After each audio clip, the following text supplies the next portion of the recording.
Fam, what's going on? It is Kyle Henderson of Bama Football on YouTube. Can I get a roll tide up in the comment box? I appreciate you guys being here. Thank you so much for joining me. Today is Wednesday. Today is December 18th. I appreciate you guys being here. Let me know you're checking in from inside the comment box. We got a lot to go over today. Big news day today on Bama Football on YouTube. You know, when the news happens, remember Bama Football on YouTube. I appreciate you guys being here. Definitely get inside the comment box and let me know where you guys are watching from. I appreciate it. Today, the lead story continues to be the fact that Kelby Collins committed to Alabama. This happened on Tuesday evening following Jalen Bachway's announcement that he is staying with the Alabama Crimson Tide. So you had two pieces of positive news on Tuesday evening. You also have Nakai Hill-Green visiting. He is out of Colorado. I would consider this a priority target. Look, I don't know which other inside linebackers are going to pop into the portal after the playoffs this weekend, but you need an inside linebacker. We'll dive more into that as well. Cameron Calhoun, another prospect that is visiting. He is out of Utah. You have more transfer portal targets. We'll talk about those as well. We'll kind of wrap things up, make sure everything is buttoned up from top to bottom, and look at where prospects are going from Alabama. There's been a couple guys that have made announcements to where they're going. Wish those guys success in their future endeavors, and that opens up portal spots for the Alabama Crimson Tide, which we will cover on the show. We'll also talk about the Bama overall depth at the wide receiver position, and then I know you guys have been wanting to, so we are going to have a call-in show at the back of my segment, okay? And these are all of the trending topics. If you see another trending topic that you want to talk about, all right, here's what we could navigate through. There's a lot going on, so let's go over. This is what we'll call our big board in terms of trending, okay? Jalen Mbakwe, moving to wide receiver, probably going to still play some defensive back as well. As I mentioned, you have a Colorado inside linebacker visiting. Transfer portal targets, of course. 14 prospects now in the portal. We're going to talk about the ReliaQuest Bowl, or if you want to call in and talk with me about the ReliaQuest Bowl, I'd love that. The wide receiver roster for the bowl game. Roster management in general. Biggest loss from the transfer portal. College football playoffs taking place starting Friday night, right? You got the Branch brothers in the portal. Damon Payne commits to Michigan this morning, and Lonergan commits to Bill O'Brien. I think that was a couple days ago. So when you call into the show at the back end of my segment, you can hit on any of these topics. If there's another topic that you want to hit on, feel free. And let me give some shout-outs inside the comment box as we warm up the show. And again, I appreciate you guys. Thank you so much for being here. Nick Harden, what's up, man? Roll Tide to you. Jeff, I love the appreciation inside the comment box. Thanks for being here. As always, raise the bar. What's up, man? Micah Newton, good morning to you. Tanya, what's up? Darren Jenkins, what's going on? DC 777 up in the house. Shaq Adams. Bo Rowland, what's going on? James Love, Chris G. Let's see, Amanda Jane, Jason Tolbert. We got Chris from New Jersey up in the house as well. King Young, what's up, man? I see you. Bo Rowland's coming to us from Mobile down there in L.A., right? You got Roll Tide number one. What's going on? We got Jarvis, my man, up in the house. We got John coming in also from Mobile. We got Callie Kane. What's going on, man? Watching from Cali. We got 1904. We got Robert Hale. We got a ton of people up in the house. I appreciate you. Look, I want to ask it one time and one time only, but please hit the thumbs up on this video. It helps the video's overall performance, so I appreciate you doing that, and thank you so much, and welcome to Bama Football on YouTube. All right. So let's kind of start off with yesterday's big piece of news. Now that we have, the Jalen Mbakwe drama, and that's all taken care of, and thank goodness that he's staying with the Alabama Crimson Tide. So let's start with the fact that Kelby Collins committed to Alabama. I know we discussed that yesterday. There was a lot of news to kind of go over, but let's start there. This is Coach Kalen DeBoer's first prospect from the transfer portal that has committed to the Alabama Crimson Tide. And you're like, who is he? What does he bring to the table? Well, I think what he brings to the table, and the first thing you should know is you're like, where are these in-state prospects? Well, he's an in-state guy out of Gardendale. You're probably familiar with the name. He committed to Florida over Alabama, and I think considering his size, 6'4", 278 pounds, it leads me to believe that he's going to be playing this bandit position for Alabama. Now you're like, what is a bandit position? Well, a bandit position is similar to what LT Overton plays for Alabama this past season. Think of a Jamarian Latham. Think of a Keon Keeley, who we haven't seen yet. So that's where they want him. They want his hand in the dirt. They want him chasing down the quarterbacks. Now, he hasn't been that successful in getting to the quarterback in terms of volume of sacks. But this past season, and I guess over the past couple seasons, totaled 29 tackles, 3 sacks, 1 forced fumble, 15 quarterback hurries, which is impressive, and that was during his time at Florida. Now, does he come in and is he an instant starter? I don't know. I would imagine there's tons of competition at that position, particularly as I've showed you, and I'm going to show you here in just a second. There's a lot of competition at Bandit. I think some of the other positions right now are spoken for, but if there's going to be position battles, there's going to be one at quarterback. Yes, I said that. There's going to be one at quarterback, right? There's going to be one at right tackle, 100%. There's going to be one at inside linebacker, right, outside of if Deontay Lawson comes back. And there's going to be one at the bandit position. I think there has to be. So with Kelby Collins coming in, I think it looks like this, okay? This is the bandit position for 2025. I'll go full screen so you can get a closer look at that. Now, this is interesting, okay? Jamarian Latham. This is a very important name to know and kind of a name to track as we get closer to the bowl game, after the bowl game. He currently is a redshirt senior.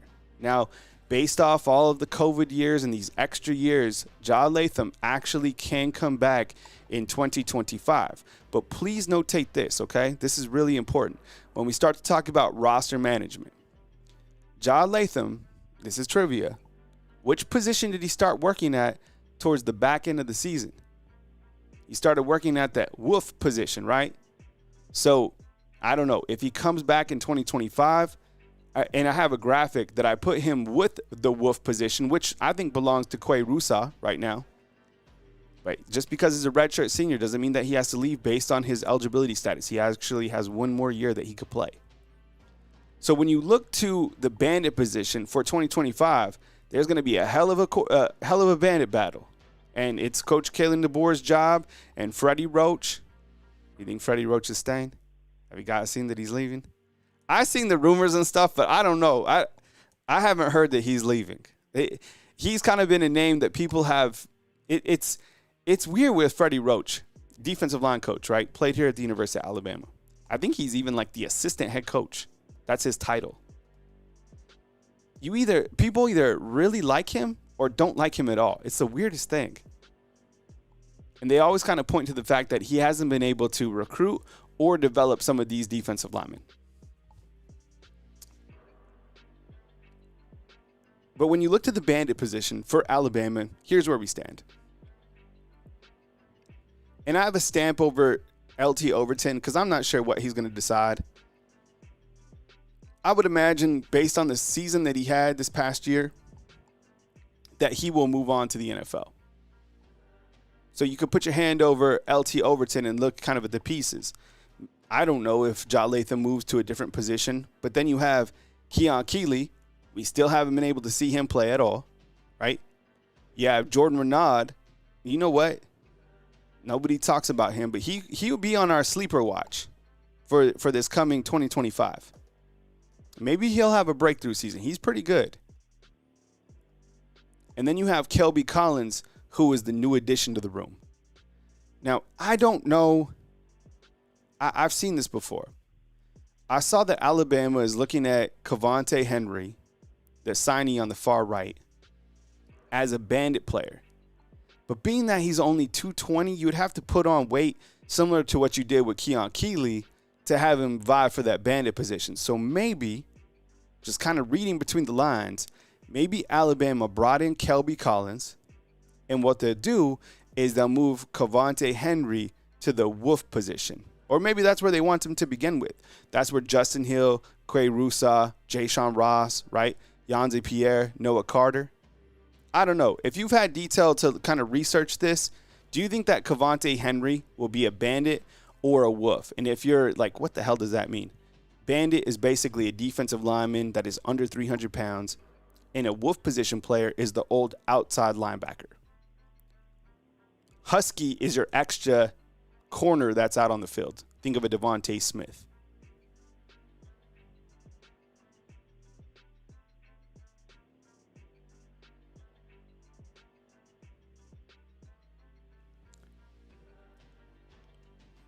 Josh Miller is saying Jordan Renaud is the best in waiting. Let him out of the cage. Yeah, you know, I'm excited about Jordan Renaud as well. So I guess, you know, a lot to go over. But when you look to Kelby Collins coming in, you see that It's an exciting name to come out. And I was reading the Florida message boards, and I was thinking, and I was seeing their kind of reaction to Kelby Collins leaving. And it wasn't one of those situations where Florida fans were like, man, this guy's trash. They were like, too bad we couldn't see him really develop. They were saying that at Florida, he played defensive tackle and he kind of played this bandit position for them as well. He didn't stay at one particular position, and the Florida fans were actually bummed to see Kelby Collins leaving. They weren't like, man, like, get out of here. You're never going to play anyways. It wasn't like that from the message board that I read. Nick Harden's talking about Milroe inside the comment box. You trying to start the fire inside the comment box? Milroe's, look, there's already been a lot of team reporters and people saying that Milroe's announcement will come after the bowl game. All right, so Josh is like, well, who's the Husky with Smith leaving? I got you. I showed this graphic yesterday on the screen, and I'll continue to do this as we get closer to the season. And I love to put graphics and visualizations because I think it kind of paints the picture of where things stand. But I'm happy you asked, because here we go. So continuing on Kelby Collins being added to Alabama, let's go full screen on this. I love this graphic, and I love breaking down where players are going to line up or hypothetically on the field. So this is kind of a look at Alabama's defense to next season. And I could probably do one for the bowl game as well. But let's just say we go into the spring game, or let's just make believe to make this easier. Let's just say Alabama had this. You know what would be cool is if the spring game was against another team, like a Mercer, right? Or like a UAB or something like. You think that would be cool? Like UAB would travel to Tuscaloosa. That might be moderately interesting. So anyways, let's just say this is what could happen for Alabama's defense. And let me know inside the comment box how you feel about this defense right here, right now, on a scale of 1 to 10, with 10 being like, man, we're ready for it. This looks good. Or you're like, okay, 7, okay. Or you're like 5, meh. See, NM844 likes Roach as a coach. See what I'm saying? How you guys feel about this defense? So let me walk you through it. At the bottom of your screen is Damani Jackson. He would be the corner position if he does come back, right? And it kind of seems like he does, because Bach moving him to the offensive side or letting him play both sides of the football so he gets more snaps makes a little bit sense, right? Your safeties up top to the far right of your screen are Keon Sabb and Bray Hubbard, right? You've been happy with Bray Hubbard, so have I. Keon Sabb got injured. Keon Sabb's, his play was going a little bit the opposite way, but give him another season. I think him and Bray Hubbard could be effective back there at safeties. On the top side of your screen are the additional corners in this 4-2-5 defense. Xavier Brown and Red Morgan. Now, I have no idea if Red Morgan will keep that spot. I think he'll battle for it. I was kind of wondering if you may even put in like a Jalen Mbakwe there. I don't know. I think the Husky position is open for grabs, to be honest. Who else would you like to see at that Husky position? Husky position is right here. This is where we're at. So Xavier Brown up here at corner. Red Morgan at Husky. Damani here. Right? This would have been Devontae Smith if he would have stayed.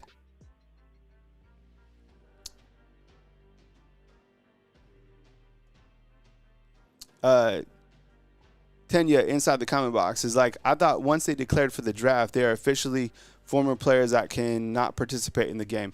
No. So if a player says that they're going to the draft, they can still participate in the game. But most of the announcements they'll come after this bowl game. All right, so let's continue right here. The inside linebacker, okay, right here, you probably have Deontay Lawson. And when we talk roster management at the back end of the show, I'll explain why. He was injured this year. I think he comes back. And then your inside linebacker right here, we don't know who this is going to be. I think there's going to be also competition here. And you have Nakai Green Hill coming in from Colorado this week to visit. He was an all Big 12 inside linebacker. So I don't know. This could also be Jeremiah Alexander. This could be Justin Okoronkwo. I don't know. But I think when you look to Alabama and their position needs, inside linebacker is key. And look, there could be an inside linebacker that pops out from the playoff teams too. A lot of people calling for King Mack. You know, it was interesting looking at King Mack this year, and it was limited opportunities for King Mack, but I felt that when King Mack, and I get it. Now I say this with seeing them in limited reps. I didn't see them at practice. I didn't see them in a lot of situations. I watched the games you watched, but in the situations that I saw Zay Mincy and King Mack participate, I felt that they weren't ready to be on the field then. Now that doesn't mean that's always going to be in the the future, but I felt they were a little bit behind compared to some of the other guys that had opportunities. Now those guys can grow up. Like I have really high hopes for Zay Mincy. I don't even think he's close to his ceiling at all. Okay, so let's look at the defensive line real quick. So defensive line, you throw in your wolf, right? And that is Quay Rusa, right? And that's up here. And think of this is like your outside linebacker. So you have him, I don't know, Jamarian Latham, I guess, if he returns, which would be interesting. Yanzi Pierre probably most likely behind him. Noah Carter, Jayshon Ross, Justin Hill, those type of guys right here at that wolf position player, which is the outside linebacker. Interior, I feel I like these two right here. I really do. But I feel like behind them, like the number twos at the DT and the defensive line position, I feel Alabama doesn't really have the depth here. So this is concerning to me. Like right here, I guess, between Tim, like after Tim Keenan, James Smith, and your inside linebacker, like this is kind of an area that was vulnerable last year at times. And I think if you don't get a transfer right here and maybe like an additional transfer here, it could be problematic. That's just what I was thinking when kind of looking at Alabama. But anyways, you get Kelby Collins, and that was the newest addition.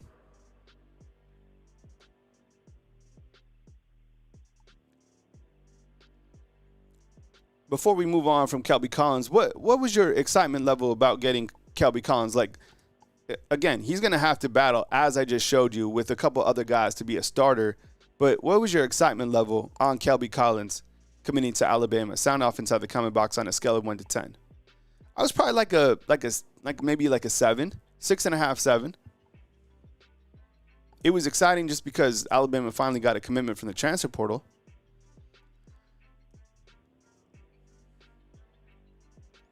On the bottom of the screen, I also have a ticker, kind of reading out, latest news as it happens. So like Caleb Odom visiting Ole Miss, Bubba Hampton questionable for the Rely Quest Bowl. Damon Payne just committed to Michigan this morning. So actually a lot, like, yeah, 7s. Okay, I see an 8. Angel saying a 10.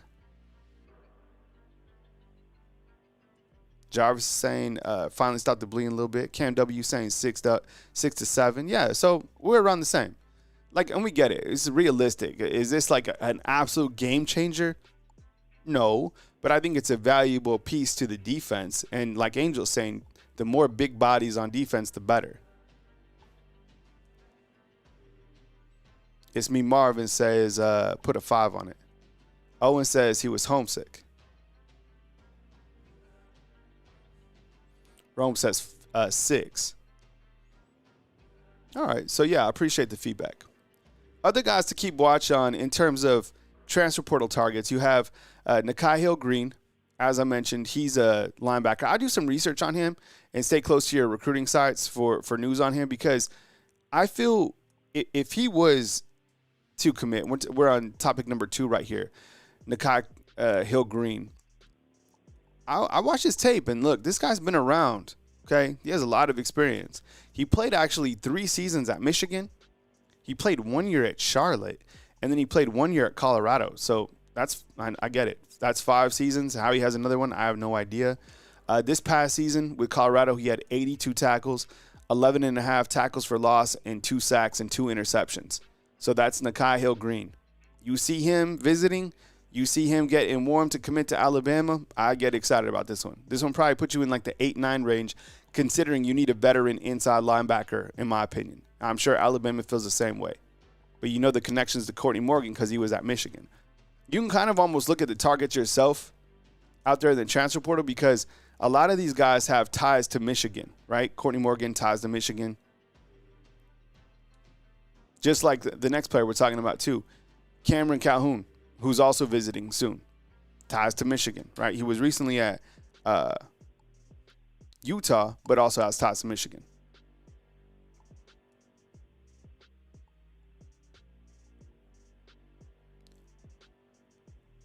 And I think you need a corner. You do. You might need a couple of them. Here's a look at all the visitors right here. I'll go full screen on this so you can get a full look at some of the guys that Alabama has been interested in and kind of their status. So you have Cameron Calhoun up top, defensive back out of Utah. He is undecided. He's a new visitor. Red means new visitor. Yellow means basically off the board or that they committed somewhere else or kind of like something to watch. Green is like the prospect did commit to Alabama.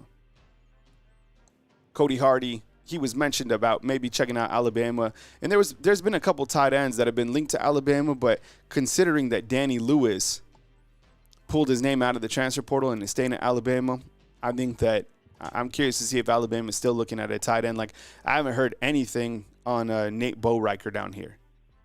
And, Luke Haas, he committed to Ole Miss. Other new visitors, Kylie Toffee. This prospect's from Washington. He's an offensive lineman. And then Cam Dewberry is here right now. He's from Texas A&M.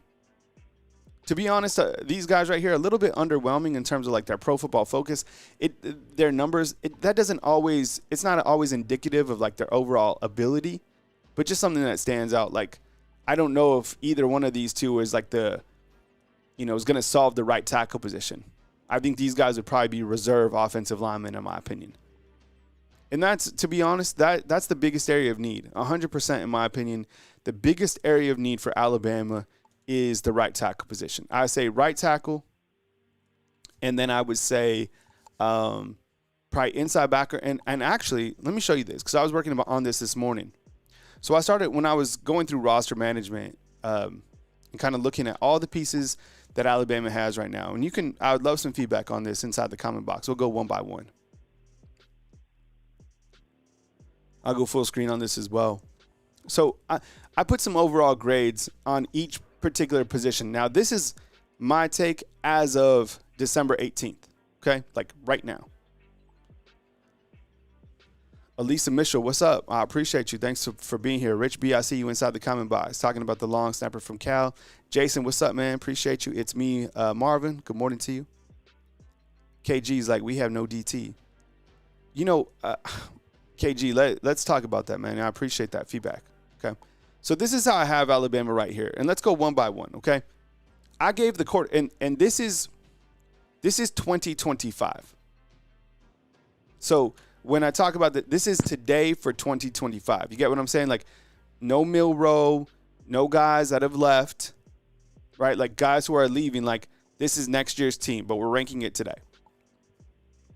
So, like, the quarterback room, Ty Simpson, Austin Mack, and Keelan Russell. I gave it a B+. And the only reason I didn't give it an A is because limited playing experience. Like, Austin Mack came in, threw a touchdown. Ty Simpson hasn't thrown a touchdown. Keelan Russell, he's not even here yet. That lack of experience, B+ at the quarterback position. Running back room, despite the departure of Justice Haynes, you still have Jam and Richard Young, and as we mentioned, a whole host of other running backs.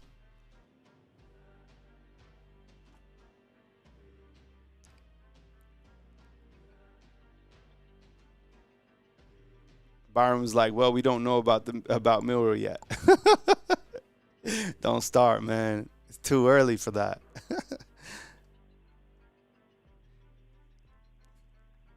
What would you say is the best strength right now on Alabama's offense? Running back or wide receiver? Or neither? Or is it some other position? And I'll show you the wide receivers as well as what it'll look like now with Jalen Mbakwe. In fact, I could do that real quick.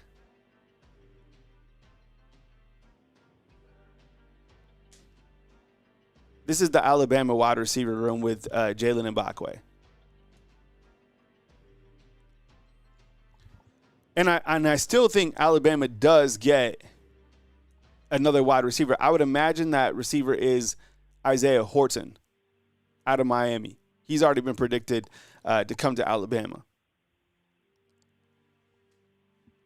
And I do feel that you got a wide receiver yesterday.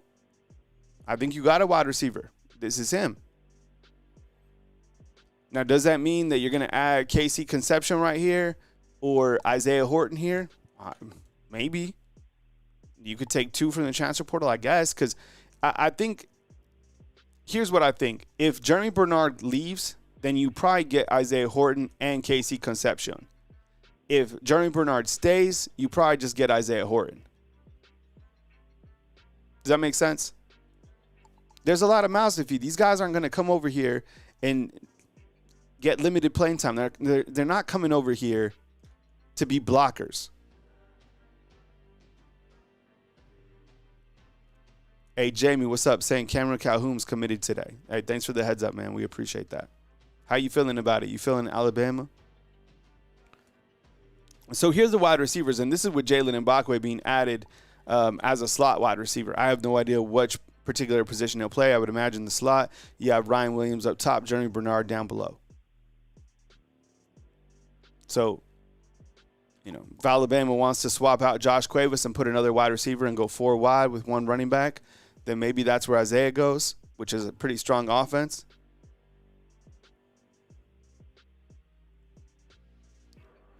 But, when you're looking at the running back room, you feel confident, right? Jam Miller, Richard Young, any of those guys. But the wide receiver room is it's going to be a completely different offense because these guys are going to catch a lot more passes, you would think, rather than it just being 2 wide receivers. But there's a lot of guys that want the ball. And I would imagine, just hear me out, and I think this is happening. I think players are going into these NIL meetings and not only requesting money, but also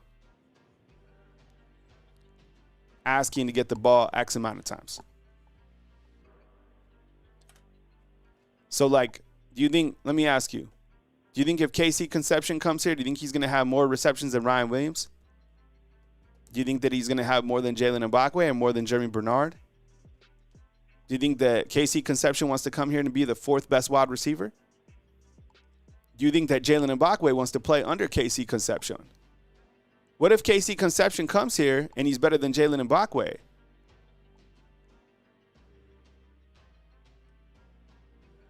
And Jalen Mbakwe is like, yo, man, you told me that I was going to start and I was going to be the guy. I want to start, coach. I told you that I want to start at slot, or I want to start. And you had KC Conception's like, yo, well, I'm over here. And Isaiah Horton's like, what's up, man? I'm here too. I'm just saying all these guys are going to be requesting the ball.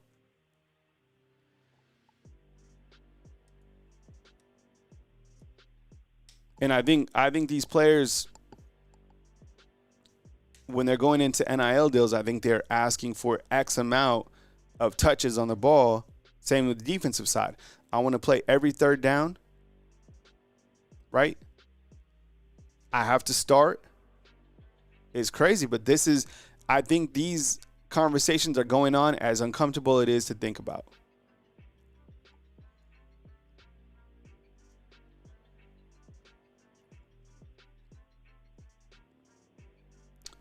So that's a look at the offense. But I was so you guys are feeling good about the running backs. Okay, the offensive line, clearly you need a right tackle. And I get it. I'd be moderately excited about Newberry or your other offensive lineman you're targeting. But none of these are impact game changers at the right tackle position. You need a legitimate right tackle. like a big-time guy, somebody that's going to be a first-round draft pick in the NFL. That is the standard here at the right tackle position. I'm not going to settle for anything less. So whether that guy's in the playoffs or you have to get a donor to go out and just buy this guy, right tackle, please. Can Pritchett or Formby transform into the best tackle in college football? Maybe. But I still think that's that issue is going to prohibit these quarterbacks playing at the highest level is if you still have Pritchett or Formby swapping out at right tackle. KW, yes. Mbakwe is playing wide receiver and corner, I guess. That's what he wants. So coach is going to let him do what he wants.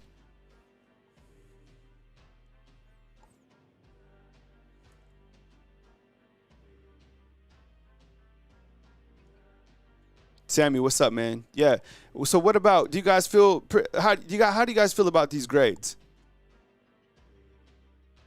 Let's go, I think I gave the wide receiver room an A just because, I mean, damn, like Ryan Williams is he's probably the best wide receiver in college football. If Jeremy Bernard comes back, quality guy, right?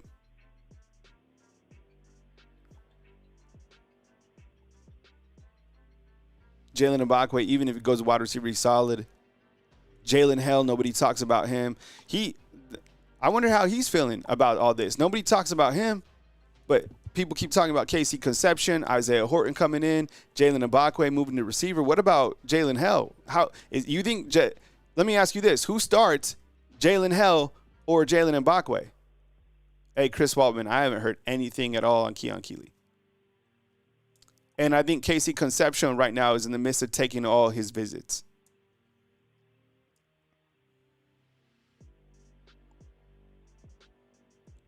Right tackle needs to be up. I feel the reason I gave it a B plus. I thought about giving the offensive line a C plus, but then I was like, no, that's not right. Caden Proctor coming back. Parker Brailsford's huge. Jaden Roberts probably coming back huge. That's 3 guys.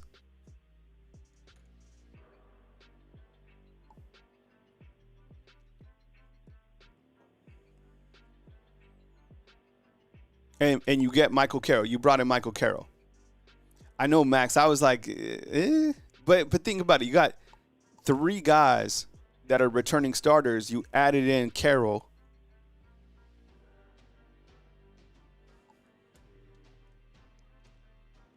All right, let's talk about the defense. The grades on the defensive side. Defensive line, I gave them a B. Tim Keenan, James Smith. But behind those guys, look, I'm going to show you something on the defensive line, okay? I guess we're just doing roster management right now. How you guys honestly feel about the defensive line? Grade this group on a scale of 10 being like outstanding, 1 being like, nah, this isn't it.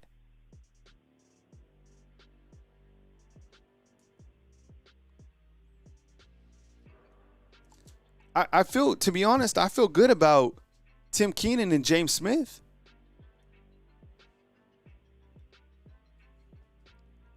But really haven't seen, didn't get to see Edric Hill, Isaiah Fega. I haven't got to see him.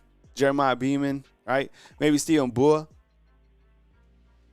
Charlie's saying straight up 3. See, it's not like I don't think there's anyone that's going to say 9 or 10. It's lower. Okay, so this is an area.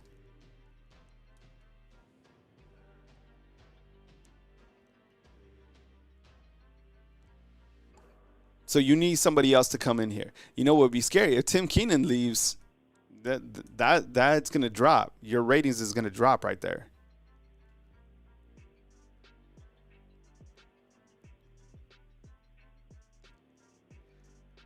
See, and this is the bandit position, so we don't know if Keeley, what will happen with him. And same thing, there's still question marks. Like these 2 guys, question marks. This guy, huge question mark.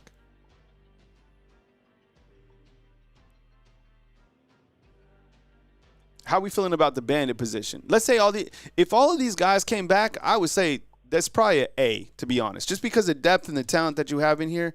But we know that that's not going to happen.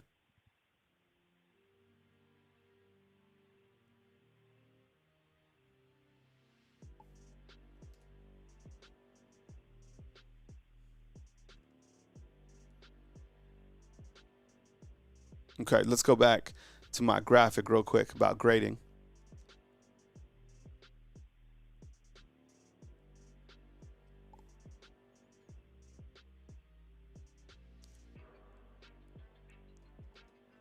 All right, so the bandit position, we don't know about Latham or Overton, so I gave it a B for now.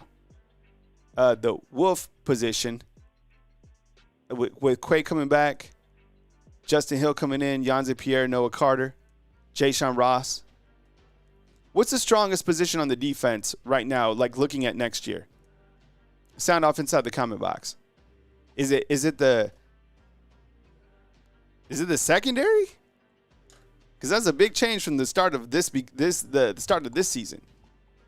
I guess it's the secondary for me. That's how I ranked it or graded it.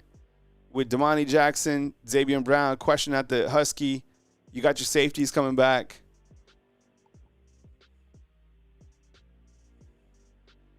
Cam W is like nowhere near enough depth, too top heavy. Yeah, especially with that defensive line. Charlie's saying safety, secondary. Yeah, it looks like secondary is a tough the spot we feel that has probably the most returners and also has the most depth, right? J.A. Kelly, what's up, man? See you inside the comment box. Good morning to you.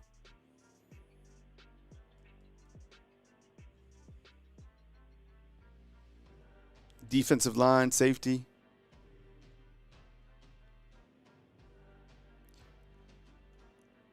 I'll show you guys the secondary real quick.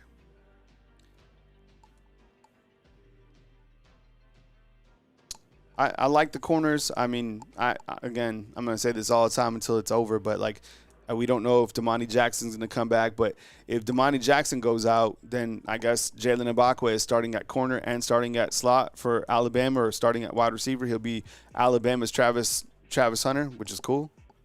Deshaun Jones, maybe he could play the Husky position. I don't know. Zay Mincy, still in development. Dejon Lee comes over. Everybody's excited about him. And then Chuck McDonald gets here in the summertime. So those are your corners. The safeties for next year look like this. Keon Sabb, he'll be healthy. King Mack, Bray Hubbard. Bray Hubbard had a monster year. My MVPs, my early MVPs for the Rely Quest Bowl, give me Richard Young and give me Bray Hubbard.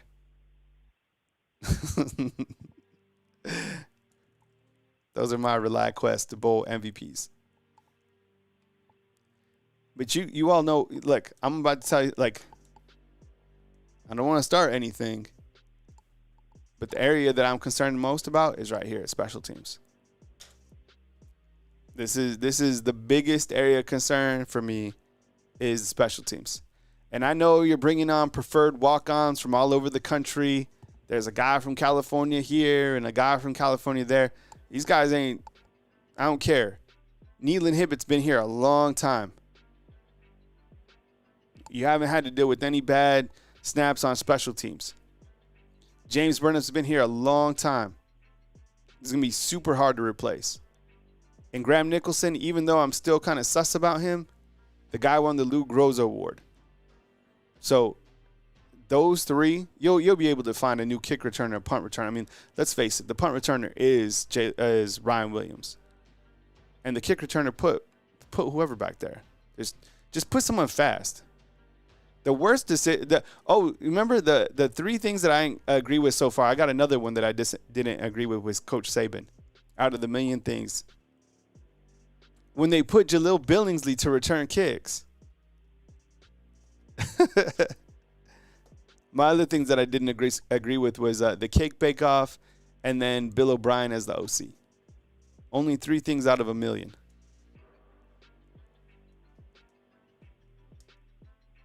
Rich B is saying the new long snapper hasn't had a bad snap in 25 games. Okay. Makes me feel a little bit better.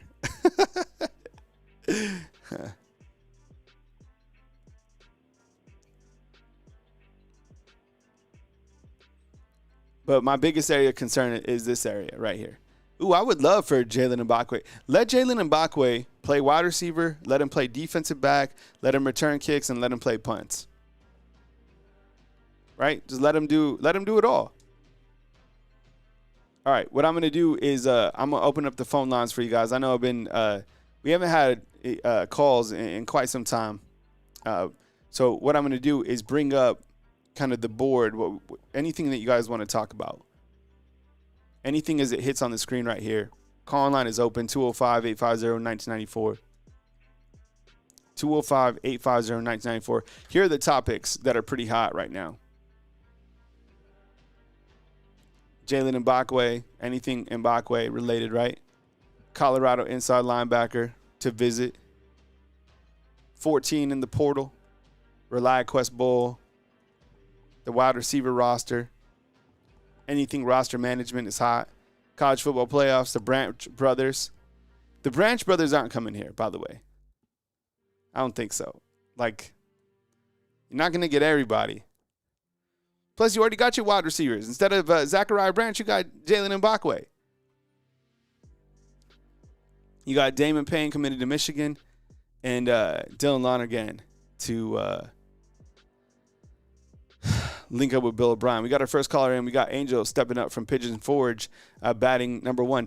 You know what? Angel is like our Ichiro. And leading off is Angel from Pigeon Forge. Angel, what's up, man? Welcome to the show. I appreciate you being here. Thank you so much for calling in. What's on your mind, man? Welcome on in the show on this beautiful Wednesday, December 18th. Yes, it's very warm here in Tennessee, by the way. But yes, I'm very excited for the opportunity for next season, especially to see the young guys step up in the bowl game. I know Michigan is opting out their players. I mean, I get it. You're not in the playoff game. You should have won your games. Like they went Alabama. You know, that's why next season it's gonna be a fresh, clean slate because it's not gonna be the same. It's not gonna be the same like last season. We gotta get better on both sides of the ball, especially the defense. To get more pass rushes. We need bigger guys to move that line around and make people rattled.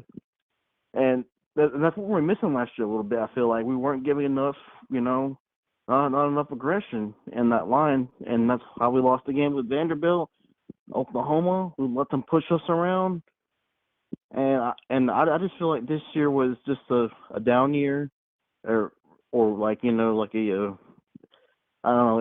It just doesn't feel right. Alabama not being in the playoffs, but I get it. You got to win the games. Yes, I think that Justice Haynes, losing him in the portal. I mean, it is what it is.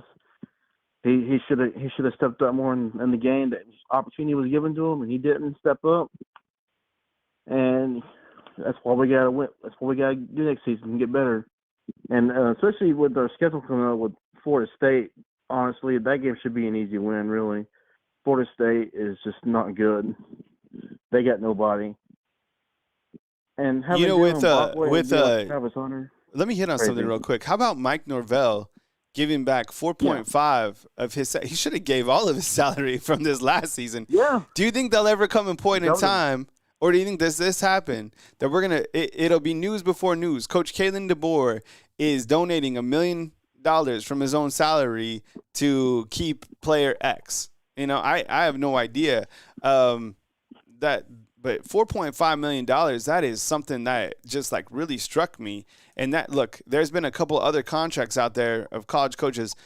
They've been adjusting their contracts based off the fact that they have to meet this $20 million quota rule with this house settlement, which is coming up in 2025. Just college. That's why I'm saying Bill Belichick, if you think he's going to retire from North Carolina, you're crazy. I don't even know if he'll coach the season at North Carolina. I think let me ask you this.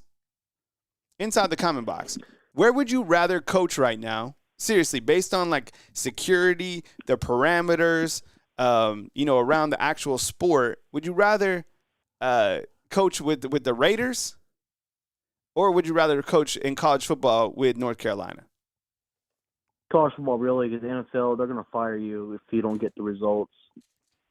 That I will say that the NFL don't play. There's no messing around. You don't win, you're fired. You're something happens to your family, you're fired. Like that's how it is. So I can see that, but I think at least there's rules within the NFL. You could just basically anybody could just take anybody with free agency in college football. Go ahead, continue, Angel. Yeah, I think next year we make the playoffs because this year was I don't know. People are just still clowning Alabama not being in the playoffs, and that's fine. Let them clown us because we didn't win the games. But also, they also put 3 or 4 TCUs in that bracket. It's like, okay, SMU, Boise State, Clemson, Arizona State. Okay, beat those 4 TCUs, be in the playoffs, and see them how they get losing pretty bad. I mean, I'm telling these people, okay, y'all the committee, y'all voted for this. Y'all are gonna watch these blowouts in Indiana too. I mean, that should be really 5 TCUs, but it is what it is. You can't control that. You got to move on to the next season. But all I can say, Kyle, is that we just got to win next year.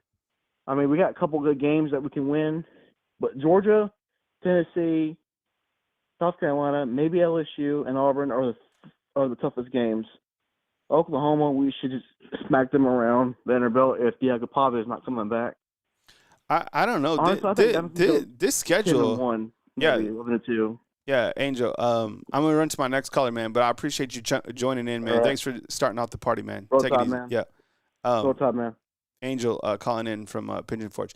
Look, Alabama's schedule. I think is this schedule harder than this past season? I don't know. I mean, this season had some road games on it because you had to go to what, Tennessee, you had to go to LSU. But this year, I think this schedule, 2025. Let me ask you inside the comment box, which schedule is harder, 2024 or 2025? And now that we know the parameters of making these damn playoffs, this schedule looks harder. I'm serious. The team might be. Is the team going to be better than it was? This is a tough schedule. Call line is open, 205-850-1994. 256, you're up next. I'll take you in just a second. I don't know. I think this schedule's harder. Look, I'm going to tell you why. Look at this game. Start here. September 27th. Okay? Georgia, Vanderbilt. Okay, don't think of this Vanderbilt team like it. They're not going to be as scary as they were this year, but they're going to be good, okay? Missouri, going to be good if they have a quarterback, right? I know they're trying to get a quarterback right now. When Alabama played these guys, they didn't have a quarterback, running back, nobody, but their defense is pretty good, okay? Tennessee, this guy, Josh Heupel, he's coaching, and their quarterback's coming back, okay? And then this game is going to be hard. So, and then guess what? After you've dealt with Grant Nussmeier again, and, you get a redemption game against Oklahoma, and thankfully those games are in Tuscaloosa, right? You look at this sneaky game at the back at the Haunted Barn against Jackson Arnold.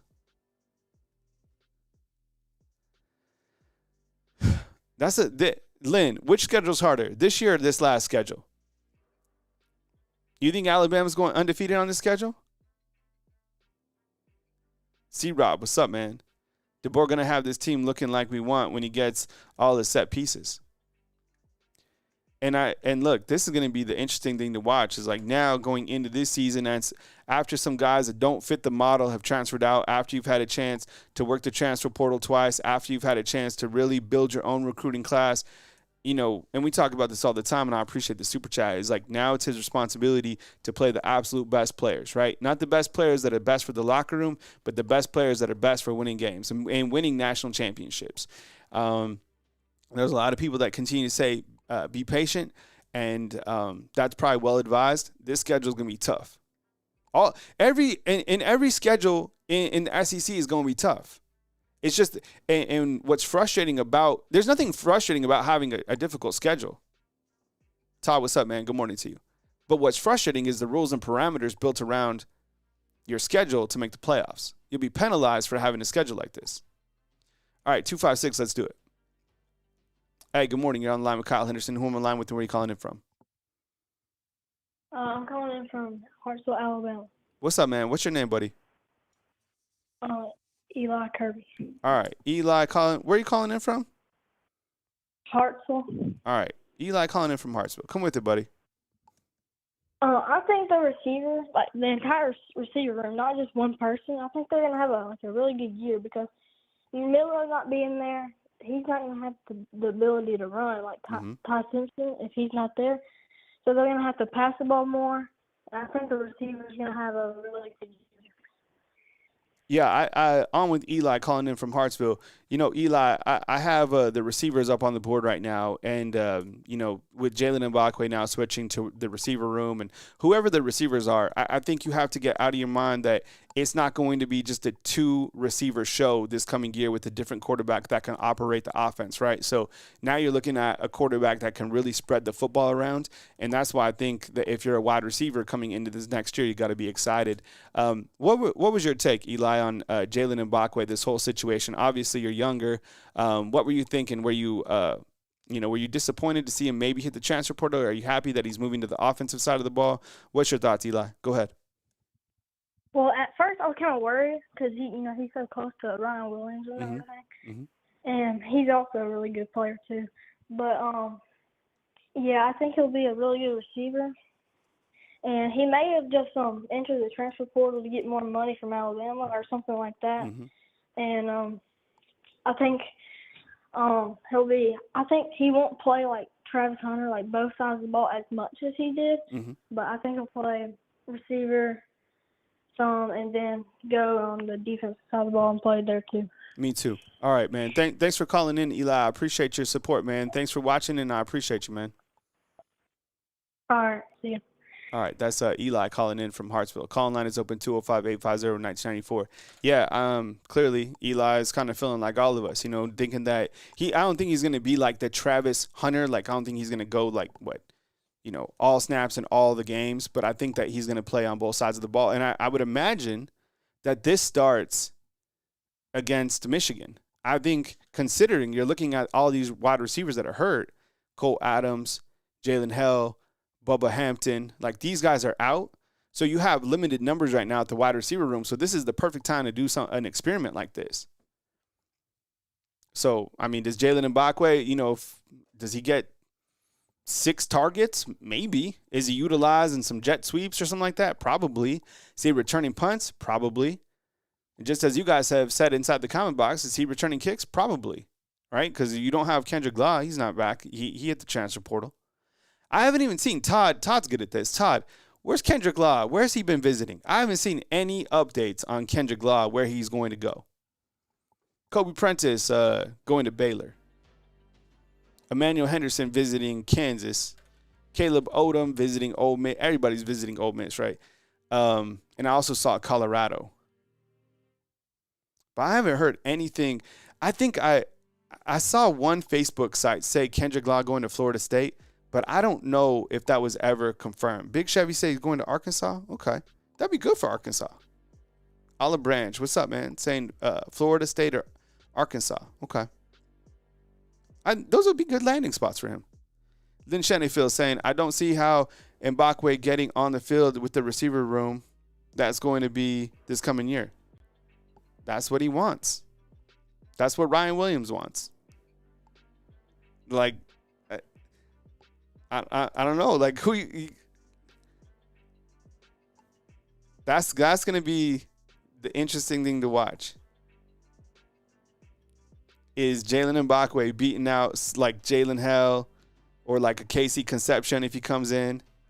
That's why I don't know if you're going to get all these wide receivers now, because I think you got a wide receiver in Jalen Mbakwe. Ooh, Lamondo. I love that. Latier Brooks.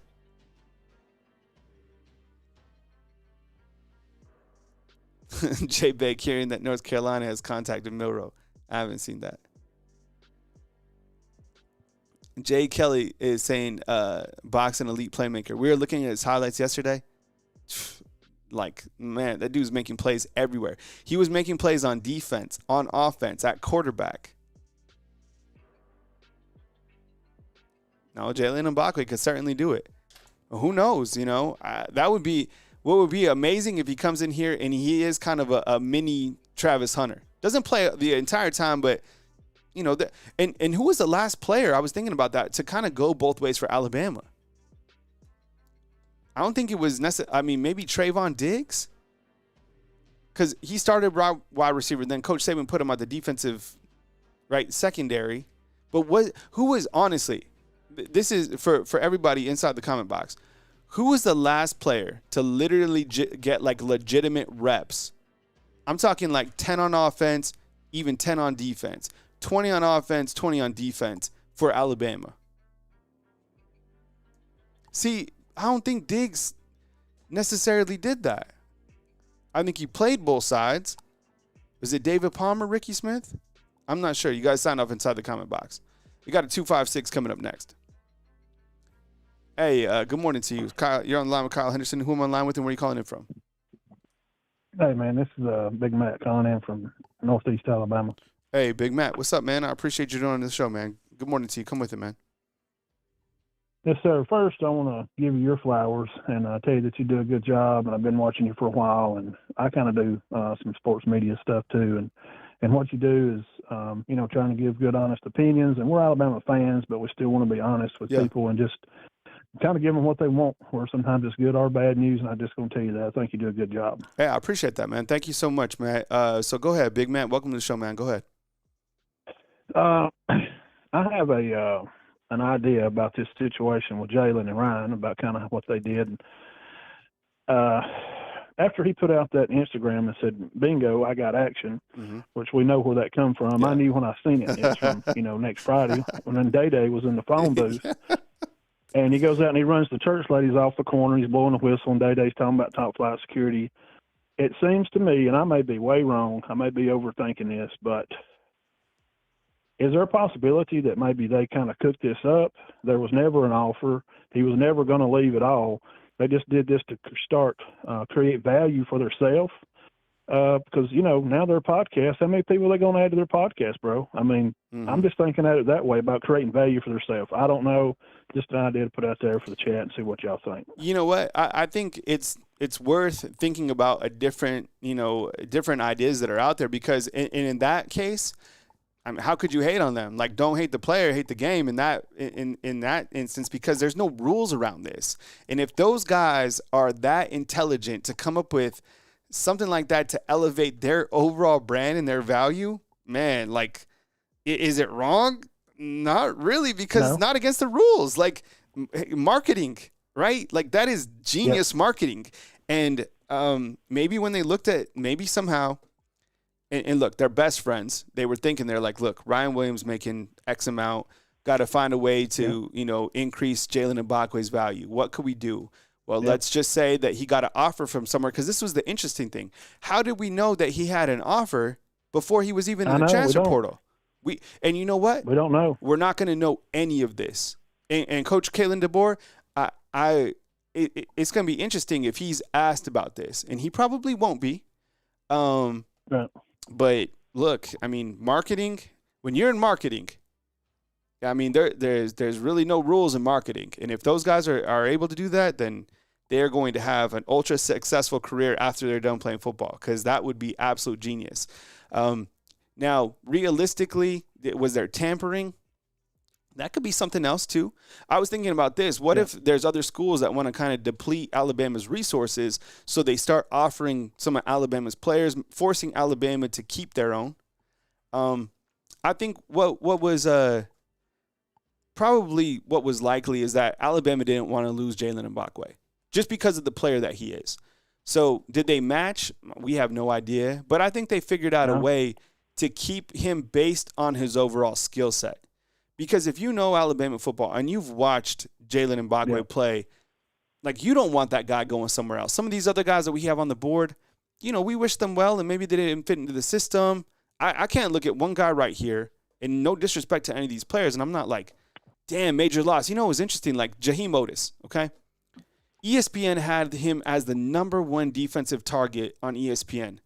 That is poor evaluating. Because Jaheim Otis, he was not the #1 target. He was going the opposite direction. He got lazy. He couldn't fight his way back to earn his starting spot. Now, was he really good at one point? Hell yeah, he was. But he was going, who beat him out and was better than him was James Smith. So, Yeah. but I think with Jalen Mbakwe, I think they have bigger plans for him. So that's probably why they couldn't have to let him go. But interesting to think about, 100%. What else you got, Big Matt? Yeah, that's just kind of I don't know, it may be that. And also I read early this morning on some emails that some of this may also been to uncover some things from Ole Miss and that they may be being investigated. And talking about Jalen and how he plays and his evaluation, I cover high school sports here in the state. So I've watched Jalen play. I've watched Ryan play, their whole time in high school. And Jalen he is a special player, and I'm glad that he stayed. And what was odd about him when I heard he was leaving was just knowing him around high school and stuff and his parents and how his get-up is. He's always been Bama. It never seemed like he was going to stray away from Bama in the recruiting process. He even helped, we all know he kind of helped keep Ryan, in the class. So, but that was just my take on it. Thought it's kind of interesting and wanted to share it with you. Yeah, I appreciate that, man. Well, thank you so much. I mean, it seems like Ole Miss is always kind of in the news right now in terms of like high-level prospects, not only this year, but last year too. I mean, you look at what they did in the transfer portal. I still wish that Trey Amos would have stayed here this past season. But anyways, thanks for the call, Big man. Yeah, I appreciate the call, man. All right, thanks, sir. Yep. Appreciate you guys calling in. Yeah, I don't know. I mean, there's a million different ways and theories that you could think about with this whole, Jalen Mbakwe stuff. I kind of, it's fun to think about stuff, but we don't know that stuff. It's just like making up stuff. But I think factually we know Ryan Williams made something happen 100%. Alabama doesn't want to lose him 100%. And the guy, based on his skill set, is damn good. 100%. 423. Hey, welcome to the show. Who am I on the line with and where are you calling in from? Hey, Walter Jackson calling in from Chattanooga, Tennessee. First time caller, too. All right. Walter calling in from Chattanooga, man. What's up? I appreciate you joining. Come with it, man. I'm Alabama born, Alabama bred, and I understand that a lot of things that we talk about, we don't talk about the coaching staff. And I feel like the coaching staff was the biggest issue this year.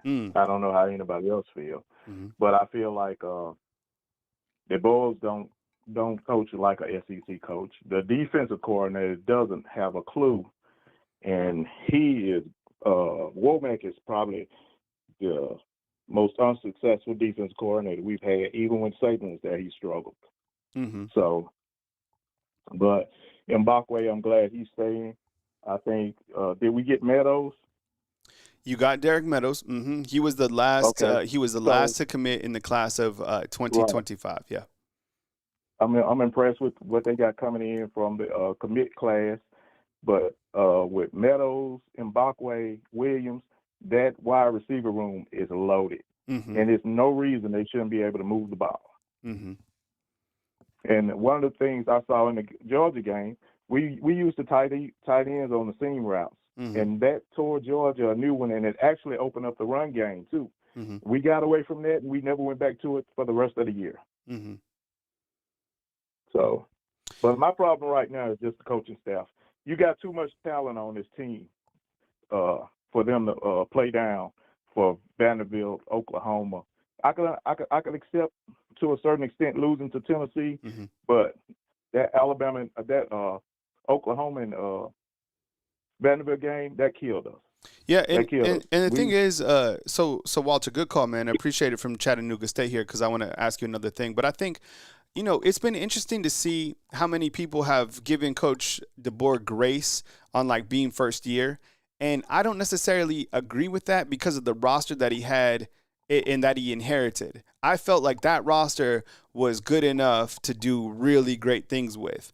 Now, I felt that schematics-wise, too, like on the offense and defense, they were a little bit below what we're accustomed to. I thought there was time, and the biggest thing that it keeps running through my mind on the defensive side of the ball is that we didn't see a lot of change schematic-wise from Vanderbilt to Oklahoma, because Oklahoma was running the same plays that Vanderbilt did. You see what I'm saying? Exactly. Like they already had an opportunity to see those type of plays. They already had an opportunity to see a running type quarterback. Not to like Jackson Arnold and Diego are different, but you get what I'm saying? It was the same type of defense to beat your team. And if I'm Michigan and if I'm Sharon Moore, I'm running the same type of offense. They're not going to. I think they're their running quarterback. I think he might have dipped in the transfer portal, but and Chief 18 inside the comment box saying defense was fine. I don't think they were fine, but what made me start to feel better about the defense was stats. Like, they forced a lot of turnovers, man. And then in the back end of the season, while they were a little bit soft and you could run on them, their secondary started playing better. Like, they weren't getting beat as much over the top. Yeah, it was interesting. And then on the offensive side, I mean, this is the most polarizing thing that happened all season long was with the quarterback position, and that's what leads us, and we're going to get into this huge quarterback, debate controversy in the springtime, because a lot of people feel that if Ty Simpson is good enough to start next year, then why didn't he at some point start over Milroe this past season, right? Like, he's had opportunities to beat out Milroe forever, but Coach Kalen DeBoer, let's face it, he didn't play him. He could have pulled him, but he didn't. Right. So that leads us to believe that it's either Austin Mack is, going to develop or Keelan Russell is just the guy. So there's a million ways to think about the staff, but and then the whole culture change and all this stuff, it's different. But a lot of the majority is give him grace and just let him. And this is what I'm curious about too. And I'll catch flack for this because I cover Alabama football. But I think people want to give him grace to continue to have access to Alabama football and to continue to be like nice and like have access and talk and be featured with Alabama football because it's such a big brand. But look, the truth is you had a good enough roster to make the playoffs and to possibly win the championship game, and you didn't do that. Yes, sir. Yes, sir. I agree with you 100%. And I think grace is something that you earn, and he haven't earned that. If it's one thing, if this was his third year and he played, and the team played, they was going down on the third year, and he played out of his mind. They played out of their mind the first 2 years, but like you said, he came into a stacked roster. Yep. And what you were saying about the defense, they don't adjust after halftime. If the teams come out and the opposite team doesn't have to adjust their offense because we don't make an adjustment on defense, and we still struggling to do this. We're still struggling to do that. So the defensive backfield, they're young, and I gave them grace. Mm-hmm. I gave them grace. Mm-hmm. But they got better, like you said. Mm-hmm. They got better, but we had no upfront presence on the defensive line that was going to stir up where it gave the defensive backs time to adjust or play better. Yep. But I'm not a fan of Woback, and I never will be. I don't think he's a defensive SEC mind. And I also want to talk to you about this real quick. Bill Belichick just went to North Carolina, right? Yep. Okay. Now, I can't believe he's going to spend the rest of his career at North Carolina. I just can't believe that. There's no way. But we do know this. Bill Belichick and Nick Saban are friends. Mm-hmm. Give DeBoer 2 more years, and if he doesn't make the SEC championship and doesn't make the playoffs, we went from being a team that made the playoffs 16 years with 2 teams, with 4 teams. Now with 12 teams, we can't even make the playoffs. Mm-hmm. So give DeBoer 2 years coming. We don't make the playoffs the next 2 years. Who's in line to take that job? And I'm not saying Bill Belichick, but that's what I'm thinking. Yeah. All right, Walter. I appreciate. Go ahead, Walter. Finish out, man. I was saying he's already in position. He has already set himself up as in the college collegiate coaching staff, where now if he comes in after being improving North Carolina in 2 years, which you know he's going to do, he's going to bring in his coaching staff. He's going to be able to recruit like crazy. And kids playing for him are going to be highly represented going into the NFL as well. Yep. All right, good call, man. I appreciate it, Walter. Thanks, man. I appreciate you. All right, take it easy. All right, thanks for being patient. 423 and 973. I think that's Chris from New Jersey. Kyle Anderson, Bama Football on YouTube, taking calls today. I appreciate you guys joining. I don't think that I feel that while this was a highly critical year for Coach Kalen DeBoer, just because it's first year, I think that this next year will kind of be even more telling about Coach Kalen DeBoer, okay? Because think about it, man. Like, this guy, he never even played on the road in an SEC game before, being the head coach of Alabama, right? You imagine just like, yeah, man, the third weekend in October at, Neyland Stadium, it's going to be so crazy. You can't believe it. And you're like, okay, well, until you experience it, until you coach in a game like that, you don't know. And the other thing is, too, look, Coach Kalen DeBoer seems like a really nice person. Like, think about him compared to, like, the guys in the SEC. I don't know if I would trust any of those guys. If you gave Kirby Smart $20, he'd probably spend it somehow. You're right? You'd be like, hold $20 for me. Right? Lane Kiffin, who knows? I don't trust any of those guys. Those guys are sharks. Sharks. Completely different personality than Coach Kalen DeBoer. Man, like, these guys are so different. But I think this next year will be more telling because he'll have the quarterback that he wants, the offense, that he can really run another year with his coordinators. The schedule, though, is hard. After those first couple of, like, easy games, man, it's hard. And I think a lot of the people that, like I said, I think a lot of the people that aren't critical or don't question these things are the people that still want to be able to, like, have access and be like, play friends with them. There's no friends in this. Tell the truth. Period. All right, 423, what's up? Hey, thanks for calling in. You're online with Kyle Henderson. Who am I online with and where are you calling in from? This is Adam, and I'm from Chattanooga, too. Adam, what's up, man? We got our whole Chattanooga crew calling in today. What's up, Adam? Come with it, man. Oh, yeah. Hey, I just want to see what you thought. I was listening a lot to Josh Pate last night on his podcast, listening to you a lot and also him, but he was talking a lot about the loyalty of these players and the transfer portal and how it comes about. And, with me and you're probably a diehard Bama fan, and a lot of these callers and people listen, diehard Bama fans. And it just feels like with these players nowadays, all it is about is just money. And it kind of gets on my nerves because it doesn't really matter about money to us. It matters about loyalty and that script A. And I think in Mbakwe, he could have got a lot of money, but it's like you said yesterday, it's because when you put that script A on, you enhance your whole aura because you're playing for the University of Alabama. Yep. And I just don't understand why it's all about money and money, money. Which I get, it's good to have money. Everybody likes to have money. But at the end of the day, there's got to be some loyalty somewhere. I mean, it just kind of riles me up because I was seeing a picture this morning of Bear Alexander at Penn State holding his arm up, and he has a Georgia G on his arm, a USC profile picture, and then a Penn State uniform. It's like there's no loyalty, man. It's all about that bag, and that just kind of drives me up a wall because it's just we care so much about it, but it's like these players could just come and go. And it's all about when you get that script A on, you go up twice what you were in high school.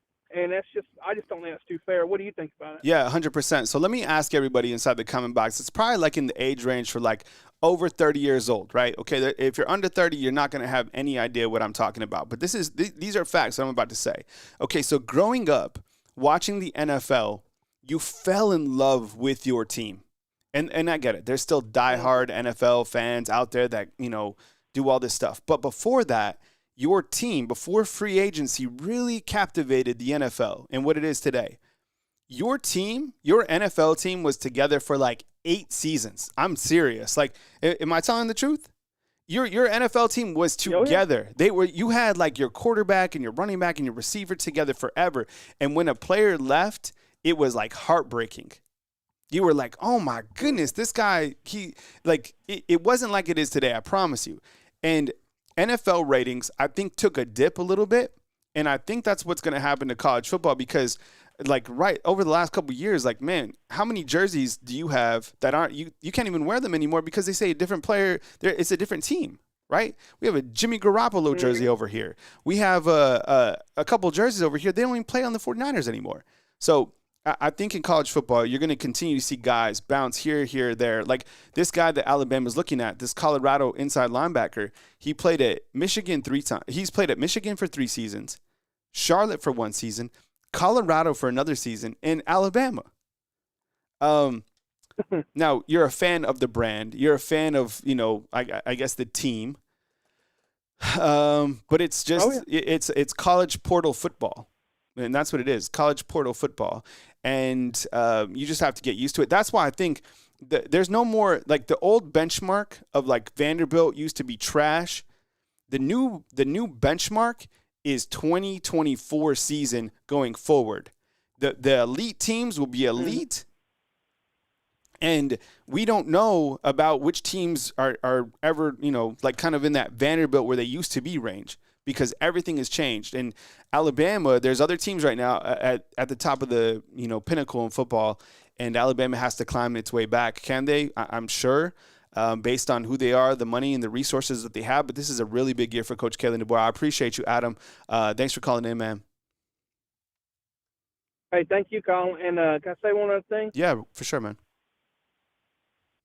So this morning I was just looking at another podcast, and the guy's talking about the NBA. Since 2000, I think it was 12, their ratings have dropped 48%, and it's merely based around how there's been like super teams. There you go. And also like players just sitting out because of the load management stuff. Yep. And if college football is not careful, that's exactly what's going to happen to us. And it may not be overnight, but over time, it's going to stack up where people are just going to cut it off because there's no consistency, there's no loyalty. I mean, it's just nothing. It's just there's no guardrails, there's no anything. And like, I think I heard yesterday that Mbakwe thing it could have been, it's just rumors, hearsay, but they said that it was really Ole Miss and Lane Kiffin that put that offer out there in Mbakwe's ear.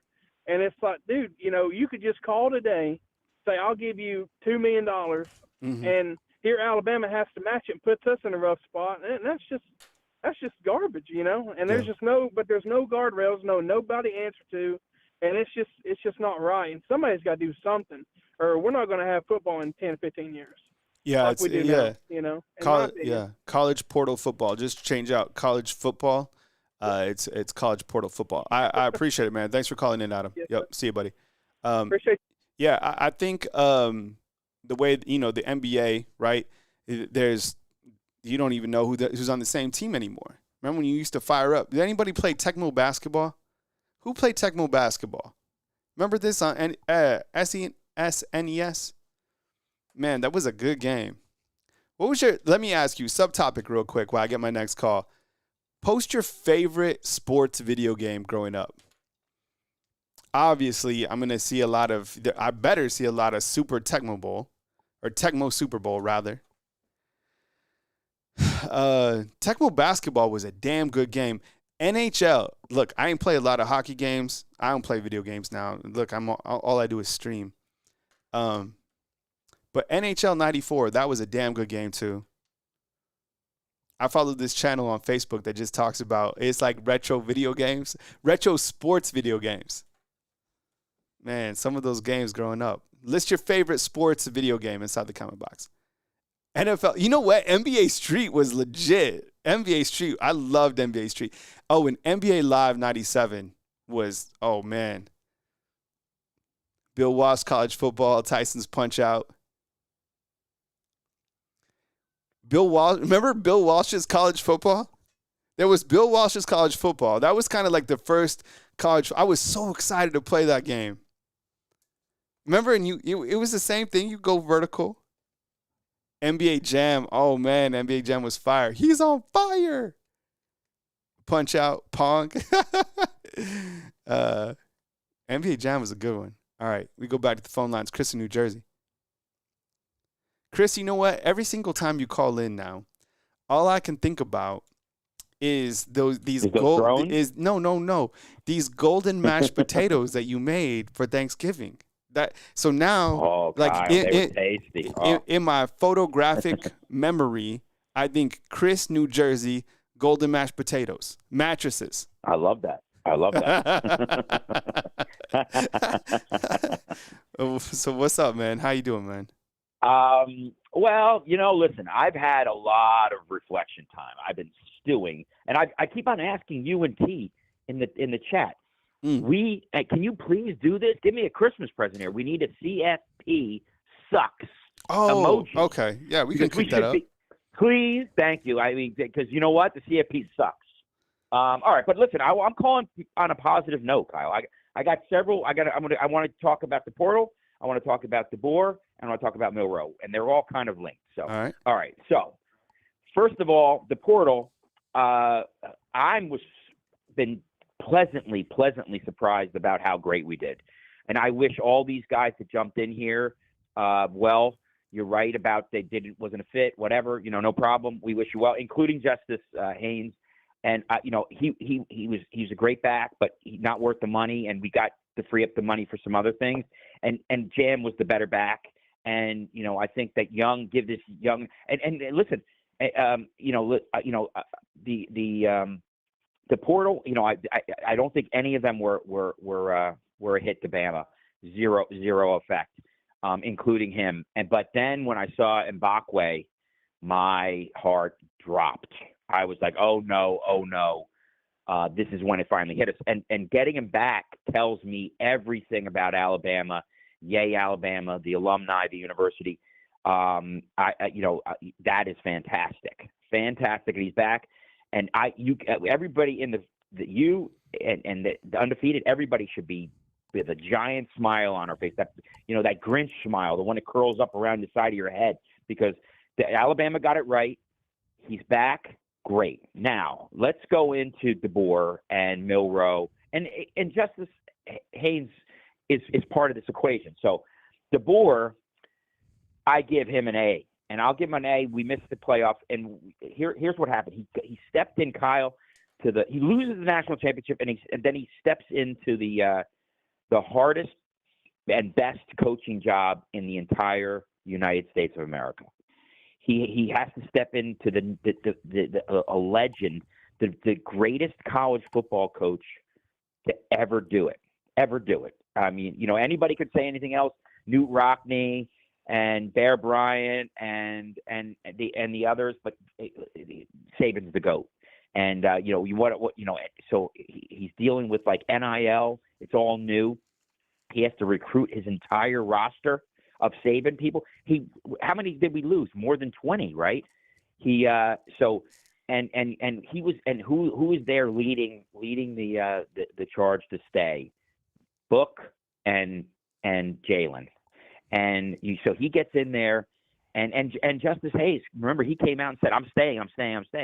Caleb Downs went for by the way, you don't think they were Ohio State would have taken Justice Haynes in a second for $2.5 million probably. Yeah. So anyway, so what happens, and you and I have spoken about this maybe a couple years ago, how Saban was so loyal to a fault, right?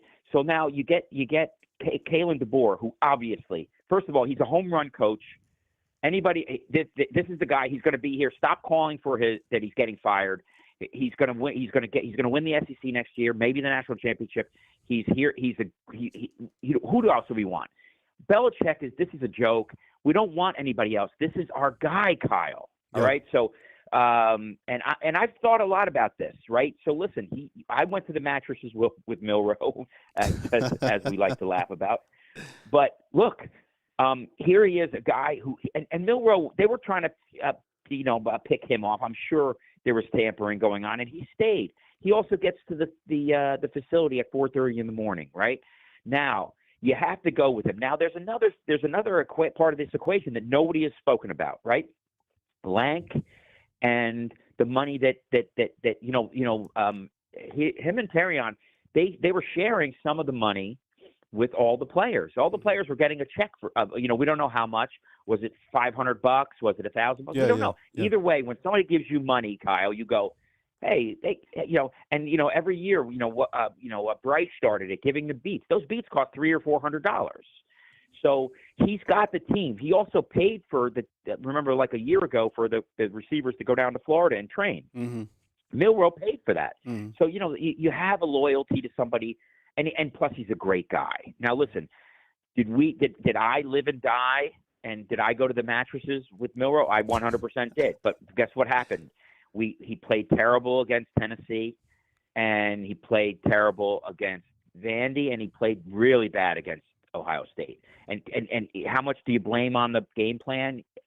Sheridan too, and DeBoer. But we went to the mattresses with the guy, and it didn't work. So, and he's a great guy, and for next year, he's going to be gone. And Kyle, you look at all these quarterbacks. Now, I've been an Alabama fan since Saban came on, and I've looked at all the quarterbacks over the and you remember we had Bryce Young, the number 1 pick in the draft, who didn't get us a national championship. He was a freshman, and it was Mac Jones. But look at it, and Tua got us, when he was a freshman to Smitty, right? But then he got the hip injury. But who were the best quarterbacks in the last since a Saban era? It was the guys who were like the game managers, Mac Jones, A.J. McCarron. What was the other guy? Coker. And I think Ty Simpson is one of these quarterbacks. He's going to game manage. He's going to spread the ball out. He's going to make the receivers happy. He's going to make the running backs happy. And I think we're going to be a better team next year. Now, could you blame DeBoer for being loyal to Jalen Milroe? How could you? What do you like?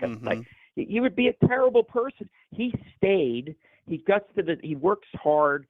He gets to the facility at 4:30 in the morning, and he runs 22 miles per hour. Okay, so and he didn't opt out. And he didn't opt out. He's playing in the bowl game. I want to kill Michigan, Kyle. Kill Michigan. All right, so I think right now we're in this environment. We know what we're in. We know this NIL is the genie's out of the bottle, but Bama's got a brand. Bama makes money. Bama is willing to spend money. By the way, look at my university. You wonder why I'm a crazy Bama fan. Rutgers University, the alumni are among the wealthiest alumni, including the Ivy League schools. Because we have 60,000 students per year. We're one of the wealthiest alumni in all of America. Give no money, zero. It's it doesn't matter how wealthy the alumni is. It's how much do they love their school. There was what is known in New Jersey as the RU screw, Kyle. Everybody who went to Rutgers at one point got screwed. It happened to me right before I started my senior year. I took a trip with a friend of mine. We drove a car from New Jersey out to Iowa. We stopped at Notre Dame on the way, walked around the campus, and went to Chicago. I had never been out of New Jersey, basically. And then we dumped this car off in Iowa. He went to the University of Iowa. And then I got home. I took a Greyhound bus home because you could go anywhere in the United States in the 80s, in 1989, 90 for $59. You're too young for that one, Kyle. So I was like, okay, I can go out to this thing and go out to Iowa and this trip, have a semi-cross-country trip. And then I'll go $59. I got home. I was sick from this bus, and I lost all my classes right before my senior year started. So that everybody gets the RU screw. That's why no one gives any money. This is why I'm an Alabama fan, Kyle. So I would say this: Bama's getting it right. We're and remember, Saban is also behind the scenes, and he's helping for his 550. Kalen DeBoer, everybody, please. He's a great football coach. He's a great person. He's gonna get it right. He inherited this team. He had to recruit his own roster to keep it whole, and he still lost a lot of players. Trey Amos, you're right. That guy would have started this year, Kyle. So I think everybody should be thinking we're half full, Kyle. Yeah, we're definitely half full. We're half full of mashed potatoes, man. So, I mean, I think everybody should be, and I got to tell you something. Watch this guy from Florida, Collins. Watch him have a breakout year next year. Kelby Collins. He's going to come to Bama 9 months. He's going to go iron sharpens iron. He's going to have a breakout year. We'll see what happens with the quarterback. We got Keelan Russell. I tell everybody, go on YouTube after your show's over and pull up Keelan Russell highlights. It's ridiculous. Yeah, he's got a gun. He can run. And by the way, you see what he does when it comes to reading defenses. He looks, and he's tall, and I like him. And maybe Ty starts and he comes in a little bit. We don't know that, that'll be a conversation we have all spring, Kyle, in the spring game, blah, blah, blah. We'll be at it again. But I think we all have to be so positive. And, I understand why and Kyle, this is coming from somebody who was in negative town. My wife said the holidays are coming up and give it a rest about me sulking about the CFP. CFP sucks, please, Kyle. But listen, I think most of the things you have up here on this list right here, I'm staring at. Mm-hmm. Positive. My mom used to say, God rest her soul, positive. She had an accent. And she'd always say, so you got to be positive. Yeah. You just got Mbakwe back. This guy Collins is great. I know we need a right tackle. Are we getting a tackle? Are we getting an offensive lineman from Washington? Did I miss that? I've been in meetings. You have a couple guys that could be visiting that actually are visiting. You have two offensive linemen, Khalid Tafi from Washington, and then Cam Dewberry, who's actually in town right now. To be honest, I haven't been like overly impressed, like outstanding with each of them. But I think they'd be kind of more reserve guys. I haven't seen like one tackle that I've been like absolutely have to get. But Chris, I appreciate you calling in, man. It's always good to rap with you. We'll be in touch, great. man. All right. Thank you for what you do, brother. My best to you, best to the undefeated Roll Tide. All right, man. Roll Tide to you. All right, that was Chris out in New Jersey. I appreciate it. Thanks for the call.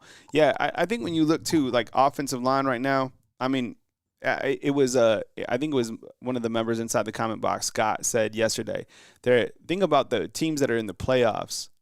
Those players haven't hit the portal yet. So maybe, the losers of these 4 games this weekend, you got to think those guys hit the portal. Maybe there's an inside linebacker on one of those teams. Maybe there's a right tackle on one of those teams. I just, in no disrespect to like Khalid Tafi or Cam Dewberry, I think those guys will come in and probably be more like reserve type offensive linemen. I could be wrong.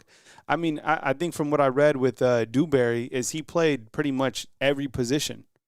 But I don't know if I'm really hurt about the right tackle position. The right tackle position it was really underwhelming this year, and that's just the truth. So was the right tackle or the right guard, and I think the right tackle was a talent issue. I think the right guard was more of like Jaden Roberts was probably playing at like 60%. At least that's what I like to think about. Call line is open if you want to chat. 205-850-1994. Chris is telling me that story about where he was like, he drove across country to Iowa. I went to school in Iowa, right? Went to Central College. Anyone ever been to Pella, Iowa? No, Pella Windows. Also went to school in D.C., spent some time in D.C., I lived in physical DC, and I lived in Virginia. I lived in Alexandria. Also lived in Los Angeles. I lived in Redondo Beach, where my California peeps at. And also went to school in Las Cruces. Lived in Santa Fe, and now I live in Tuscaloosa. But one time, Chris was, we got a 469. Let's take it. Hey, what's going on? Hope you're having a good day. You're on the line with Kyle Anderson. Who am I on the line with? Where are you calling in from? Yeah, I'm Cedric. I'm calling from Dallas. I'm also known as Spirit of Truth down in the comment section. Hey, Cedric, what's up, man? I hope you're off to an amazing start, man. We got Cedric calling in from Texas. Come with it, man. Welcome on the show, bro.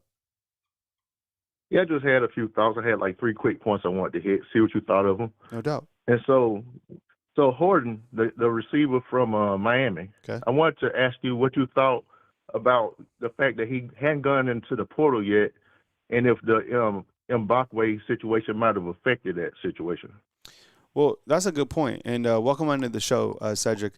So the number one thing I think that people need to realize is that while you're waiting for a wide receiver out there in the pumpkin patch, remember Linus when he was out there waiting for a wide receiver for the great pumpkin?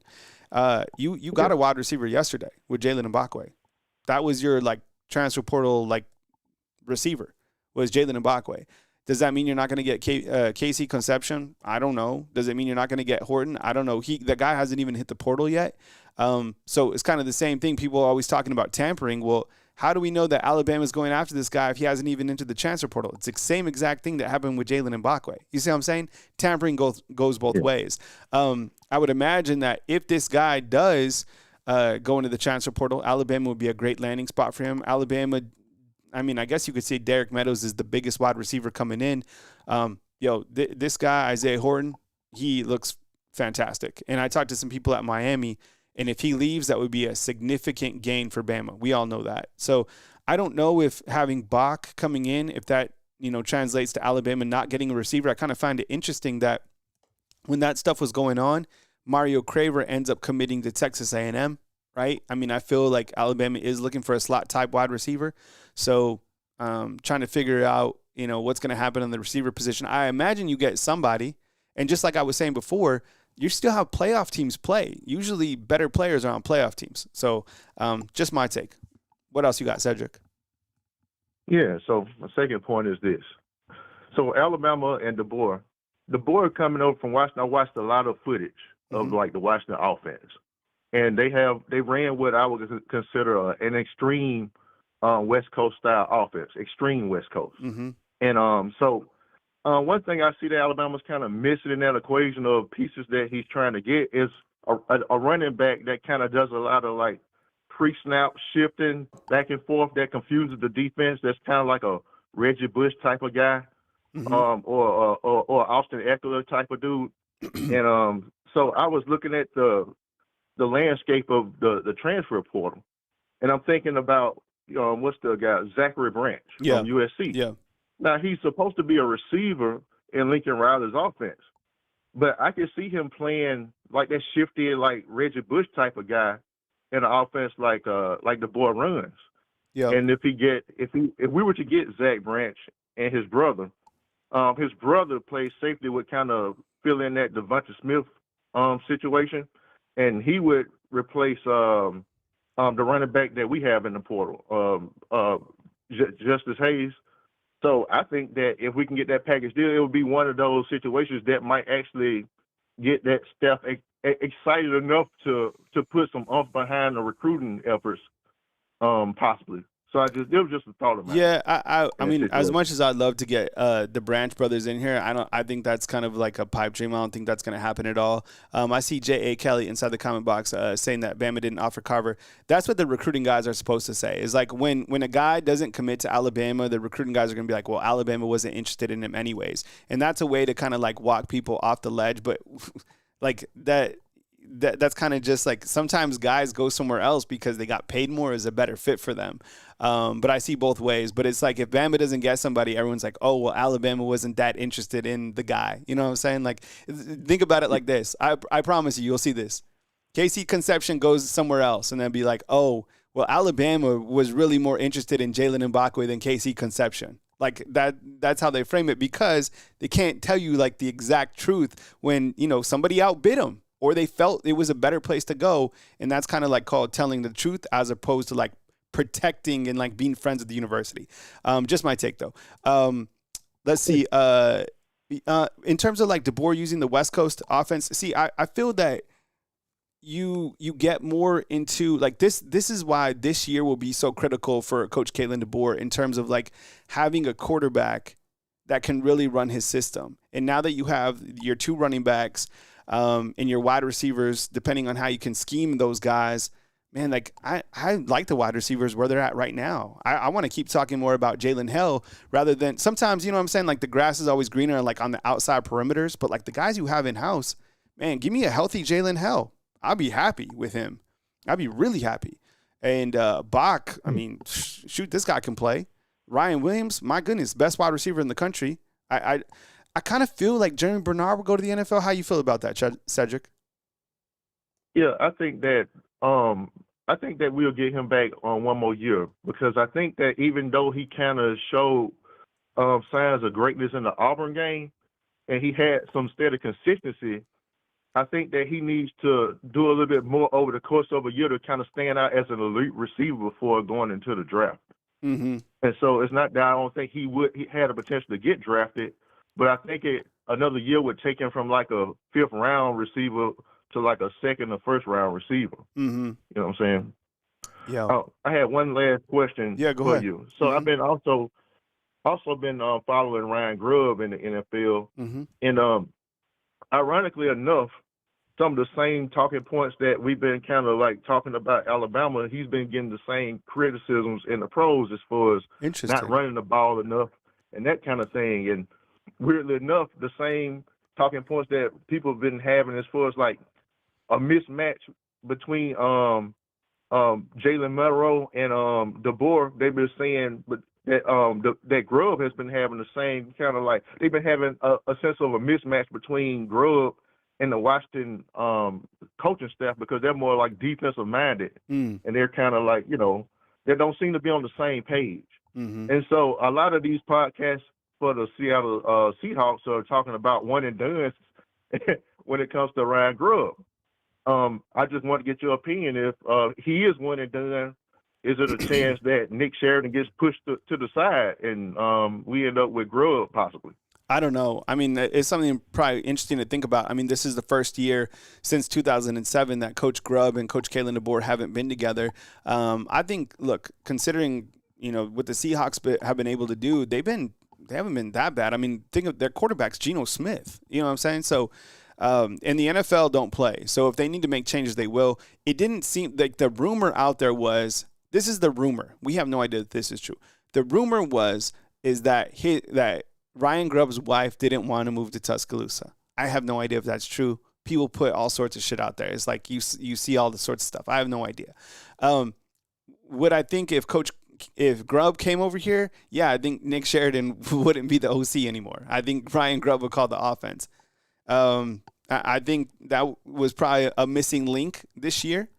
But, yeah, I think if Grubb came here, I think Nick Sheridan would be put to the tight ends or who knows. I have no idea. But, yeah, that's what I think would happen. I mean, those guys have been coaching for a long time, right? But, Cedric, I appreciate the call, man. Thanks for rapping with me this morning, man. Take it easy. All right, thank you. Yep. All right, we got a 317 up next. Hey, thanks for calling. You're on line with Kyle Henderson. Who am I on line with and where are you calling in from? Hey, what's up, Kyle? Good morning. It's Marcus from St. Pete, man. How you doing? Marcus, what's up, man? I appreciate you being here. Thank you for joining the show, man. Come with it, man. Okay, so I have to say this, and this is probably going to catch a lot of slack in the chat with the undefeated, but I got to say this, man. I'm in my 40s. I've been a Bama fan since 1992. I was 10 years old.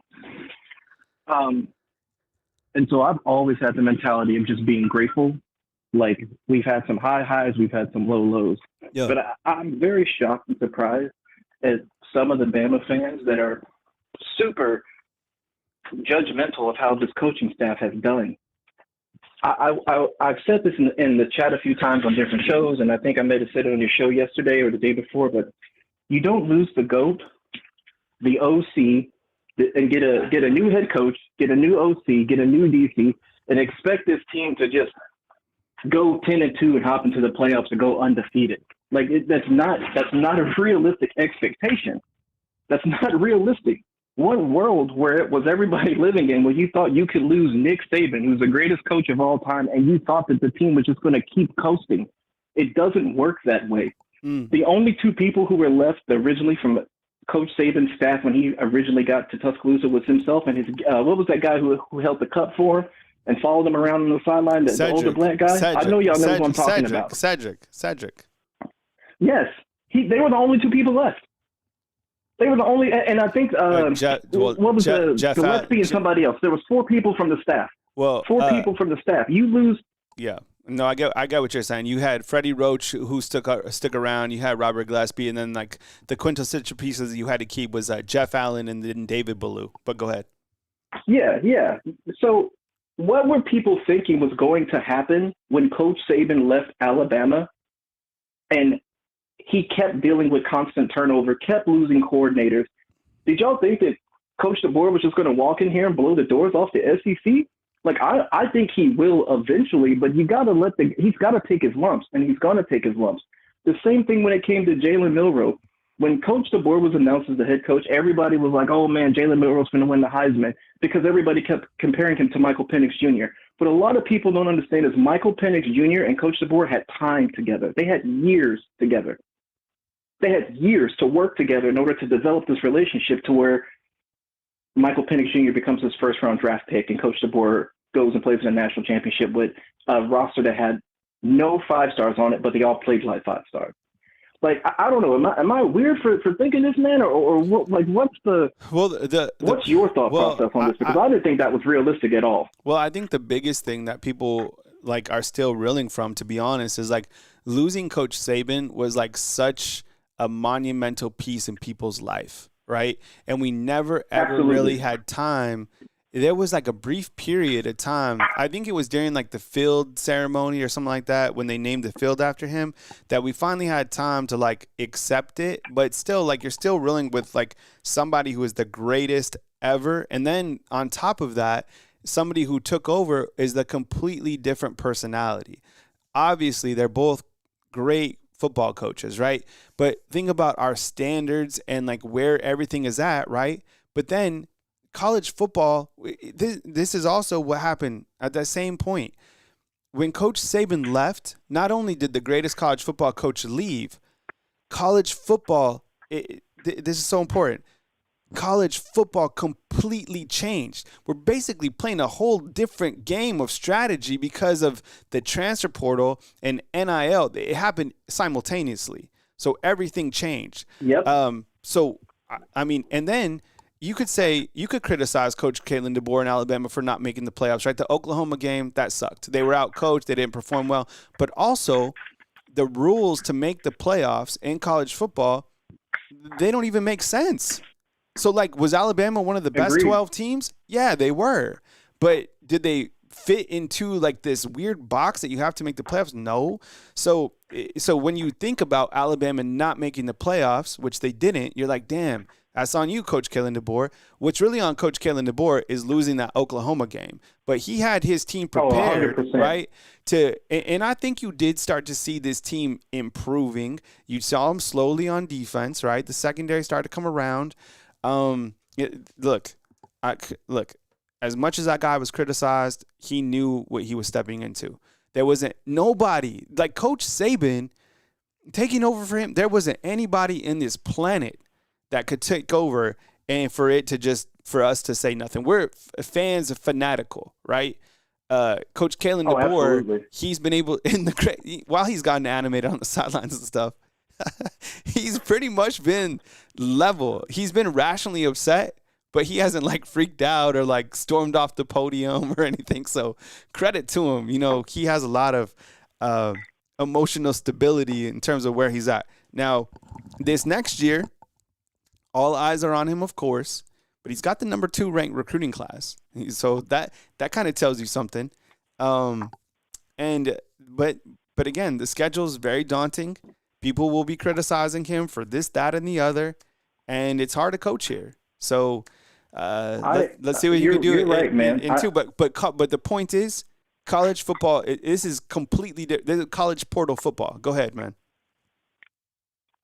So speaking towards that, first thing, I didn't think Bama was going to get into the playoffs anyway. I was actually more concerned that Ole Miss was going to get in over Alabama. I thought Ole Miss schedule and their resume compared very good to Alabama's, and I thought it was actually better. They beat Georgia by a wider margin. They beat South Carolina by a wider margin. South Carolina was a great team to watch, but there was no way South Carolina was going to hop over Alabama and Ole Miss when you lost to both of them head-to-head. Also, in terms of like next season, people have got to stop saying fire the coordinators, man. You got to give them a chance to show if they can or can't do the job, because after 1 year, these players are just learning a new offensive system. Yeah. They're learning a new defensive system, even though Coach Saban used to run a 4-2-5 sometimes. All of it's brand new. If we start firing coordinators after year 1, players aren't going to develop. So then what's going to happen is when players don't develop, players don't want to come to Alabama anymore or any program, because if the coordinator doesn't cut the mustard in year 1, they fire him. So how are you expecting players to stay and commit to a program, which they really don't do anymore because of NIL and it's a bidding war? But how do you expect these players to stay, the loyal players to stay, if you keep firing their coach every other season because they didn't cut the mustard and they're not getting developed? That's why there's multiple players in the transfer portal. Some of them that's hopped from university to university to university to university to university because they're not, and what they're doing is they're not being developed. You got to stay, you got to tough it out and actually find out how the scheme works for you and how you can get better at it. And I think that we live in this society now that's like a microwave society. We want it to be instant. And some Bama fans want it to be instant. You know what ruined that? We want him to win right away. Well, you know what ruined that for all of us was this Amazon Prime. as soon as Oh my God. in life, as soon as we started getting things like in a day from Amazon Prime, everything was like right Oh now, yeah. right? Everything. I want it right now. And there's no more like waiting. Remember the old days when you would like order from like a magazine? You had no And idea just if this wait. was going to Weeks. come or not. You would forget it. Did anybody order something like from a magazine like back in the day? You forgot about it. And when it came in, you Yeah. hugged and you kissed that product. Now you're just like, where's my, whatever. It's like, do I want it tomorrow? So look, and I get it, man. Like I want to see. Even I've been super critical of the coaching staff for this, that, or the other. But at least I want to be able to see, like, I want data points. Like, I want to be like, okay, now Nick Sheridan with a new quarterback, he's still not running the football inside the red zone or, something like that. I want to be able to figure out, like, based on data points and then make a decision from there. And I think you're right, too. Like, if you're always getting rid of your OC and DC, this and that, players aren't staying either. So anyways, there's a lot to go on. I feel that there's been things that we could criticize the staff on, rightfully so. There is every year, but there are, a lot of positive signs. And I always kind of point to the fact that, well, damn, like these guys just got here and they still got a number 2 recruiting class. So I think that's if your foundational piece, think about this. And I always kind of, if you zoom out, the number one thing that Coach Kalen DeBoer did when he first got here was get Ryan Williams, right? And then the second thing was he brought in a center. You needed that, so he 2 huge things, and then in terms of like his first recruiting class, he got the number 1 player in the nation. So arguably, you could say that.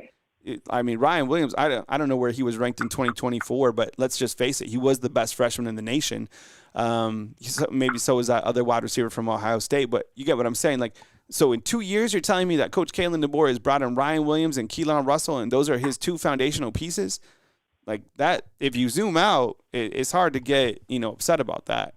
I agree, man. I agree 100%. I think some Bama fans just need to be freaking patient. Maybe just get me ripped in the chat, but I mean, it is what it is. Patience is a virtue, my man. Y'all gotta let them do their jobs. How would you perform if people could see you at your job every single day and criticize, and it was broadcast to millions of people around the world? You probably would fold under the pressure, especially if your employees got poached by other places that would pay them more money to do the same job. And now you got to re-recruit those people to stay at your company while also acquiring new talent. Yeah. It's not an easy job as a head coach. My thought process is that it's probably one of the most high rewarding, but most demanding and stressful jobs there probably is. If y'all don't see, Coach Saban looks 10 years younger now that he stopped coaching football. He looks it's the amazing. Thing ever. Yeah. It's probably makeup, but he looks 10 years younger now. Yeah. I mean, good TV lighting and all that stuff, but I mean, he does look like 62 years old. Good call though. I appreciate you, man. Thanks for rapping with me, man. Thanks, and we'll talk to you. Man. Happy holidays, Kyle. You too, man. Take it easy. All right. Miss Careless inside the comment box. Kyle, Alabama defensive lineman Damon Payne signed documents have been nullified. Can you explain what that means? I haven't seen that. I did see that Damon Payne just committed to Michigan, so I'll dive more into that. And if there's anything else, I'll bring it on my next show. But thanks for pointing that out. I'm going to write it down here on my mini whiteboard to think about for the next time. So I appreciate that, Miss Careless. I just saw that, but I appreciate you guys for being here today, rapping with me. I wanted to open up the phone lines to be able to talk with you guys, to get some back and forth. I'm going to take one more call. So 540, you can hang up now so you don't have to wait on the line, but I'm going to take this 205 because they've been waiting for a minute. 205, you're up. Hey, what's going on? You're on the line with Kyle Henderson. Who am I on the line with and where are you calling in from? Hey, what's up, Kyle? This is Anthony from Atlanta. How's it going? Hey, what's up, man? What's your first name? Anthony. All right, Anthony, what's up, man? Anthony calling from Atlanta. Welcome to the show, man. Hey, man, I just wanted to bring up a point. I don't know if many people have thought about this regarding the Mbakwe, coming back and everything. Something about it still doesn't sit right with me because I'm glad that we were able to retain, roster management and a guy that seems to be like so big in the locker room and probably instrumental to even keeping Ryan Williams. But one of the things that I've kind of thought about is that I'm not really sure why it took Ole Miss and Lane Kiffin allegedly for us to realize that a guy like that had talent to play on offense and defense.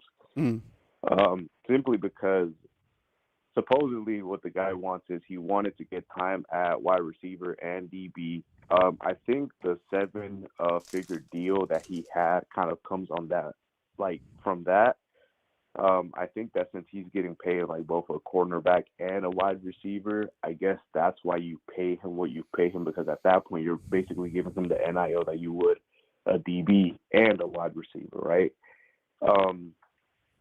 I hope that we didn't match that offer, like in terms of money. I hope we got as close as we could to keep him happy, because otherwise they're just going to poach our other players, because you have to think about it. Mbakwe was essentially beat out by Xavier Brown before the season started. So was this just a way of like, okay, pay Mbakwe when we really wanted Xavier? With that being said, what doesn't sit right with me is that why did it take Ole Miss and Lane Kiffin for you guys to realize that this guy had talent to play on offense? Because the guy literally almost played exclusively offense his senior year of high school, and he still finished as a 5-star on every recruiting service. So that has to like point to his athleticism and how much of just like an athletic freak he is. The fact that he could still finish as a 5-star everywhere, knowing that he didn't even play the position that he was being recruited for, and the help that we needed at wide receiver last year, you know, like, because to me, I think that the time to play him two ways would have been last year, because he did get a lot of snaps on, you know, defense, but he wasn't a starter. Yeah. Last year would have been the year to add wrinkles with him on offense and take advantage of that speed he has. And now this year, if you have Domani Jackson, who can potentially leave, and I think he's going to leave simply because the guy's a track star, and I think that he'll probably, you know, do well in a combine setting, and I think maybe that might sway him. I think the fact that he could do so well on the 40 and everything, he might be gone. But now you have Mbakwe coming back, potentially being full-time on defense, and now you got to play offense. Like, we got too many smart coaches in the SEC and too many athletes for people to not just run go routes on you and absolutely gas you, and then you're going to be rendered useless on offense. I don't know how you have that guy in your building for like 12 months since he committed, and nobody in that building had like the idea to play this guy both ways. It took him wanting to leave the transfer portal for now, for them to want to put him on offense. And I just kind of wanted to get your thoughts on that. Yeah, man. I'll answer on the other line, man. But I appreciate you calling in, man. Thanks for joining the show. And please call again next time, all right? All right, yeah, man. Yeah. So, look, I think when you look to this whole Jalen Mbakwe thing, I think one of the things that you have to think about it, and I appreciate it, Jaquan. Thank you so much, man. I really appreciate that. Thank you so much. My heart and soul goes into every single show. This is like a show that is like I don't script the stuff that I put out on the show. Every single thing, like I work on the graphics and stuff like that. But in terms of like everything else, like it's a straight flow from my heart. But I think with this whole Jalen Mbakwe thing, I think the number one thing that we have to remember is we do not know all the facts, right? So when I report on stuff, I like to look at each side of the coin, and I also like to, most importantly, look at the facts. And the thing is, we don't see, and I'll look at that tweet as well, Miss Careless. But we don't know all the facts. Like, we don't know if there was a 7-figure deal. We don't know if this was like a marketing ploy. But what we do know is that Jalen Mbakwe is teamed up with Ryan Williams. And I think Ryan Williams clearly sees value in Jalen Mbakwe because of the competitive spirit and the player that he is, right? And I think the coaches and I think the team know that he can be something great. Like, Jalen Mbakwe is nowhere close to his full potential. He's an NFL guy, 100%. So, look, we don't know all the facts on that. I would imagine that there was some tampering, but I think tampering is something that is happening everywhere. I would love to believe that, you know, Alabama somehow matched and they're going to do all this stuff, but we don't know. Like, we just don't know. But these guys are getting paid, and I think the facts are too. Like, what we do know is his play is like Jalen Mbakwe as a player, he can play both ways. We saw him do punts. We saw him do, you know, as a receiver, as a quarterback, as a defensive back. So, yeah. And look, say what you want, but, like, he beat Ryan Williams head-to-head in the state championship game. So, I would like to know how it all went down. We'll never know, but glad that he's here.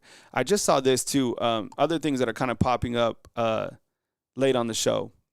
Brett McMurphy saying the SEC programs not participating in a Netflix series are Alabama, Auburn, Georgia, Oklahoma, Ole Miss, Texas. So I have no idea what this. I didn't even know that there was going to be a Netflix series, right? Yeah. So Lil Ye saying that Alabama didn't match. I mean, Josh Pate has all the. He's like the Alabama main guy, right? Like he knows everything at Alabama. So yeah, I mean there you go, didn't match. So there you have it.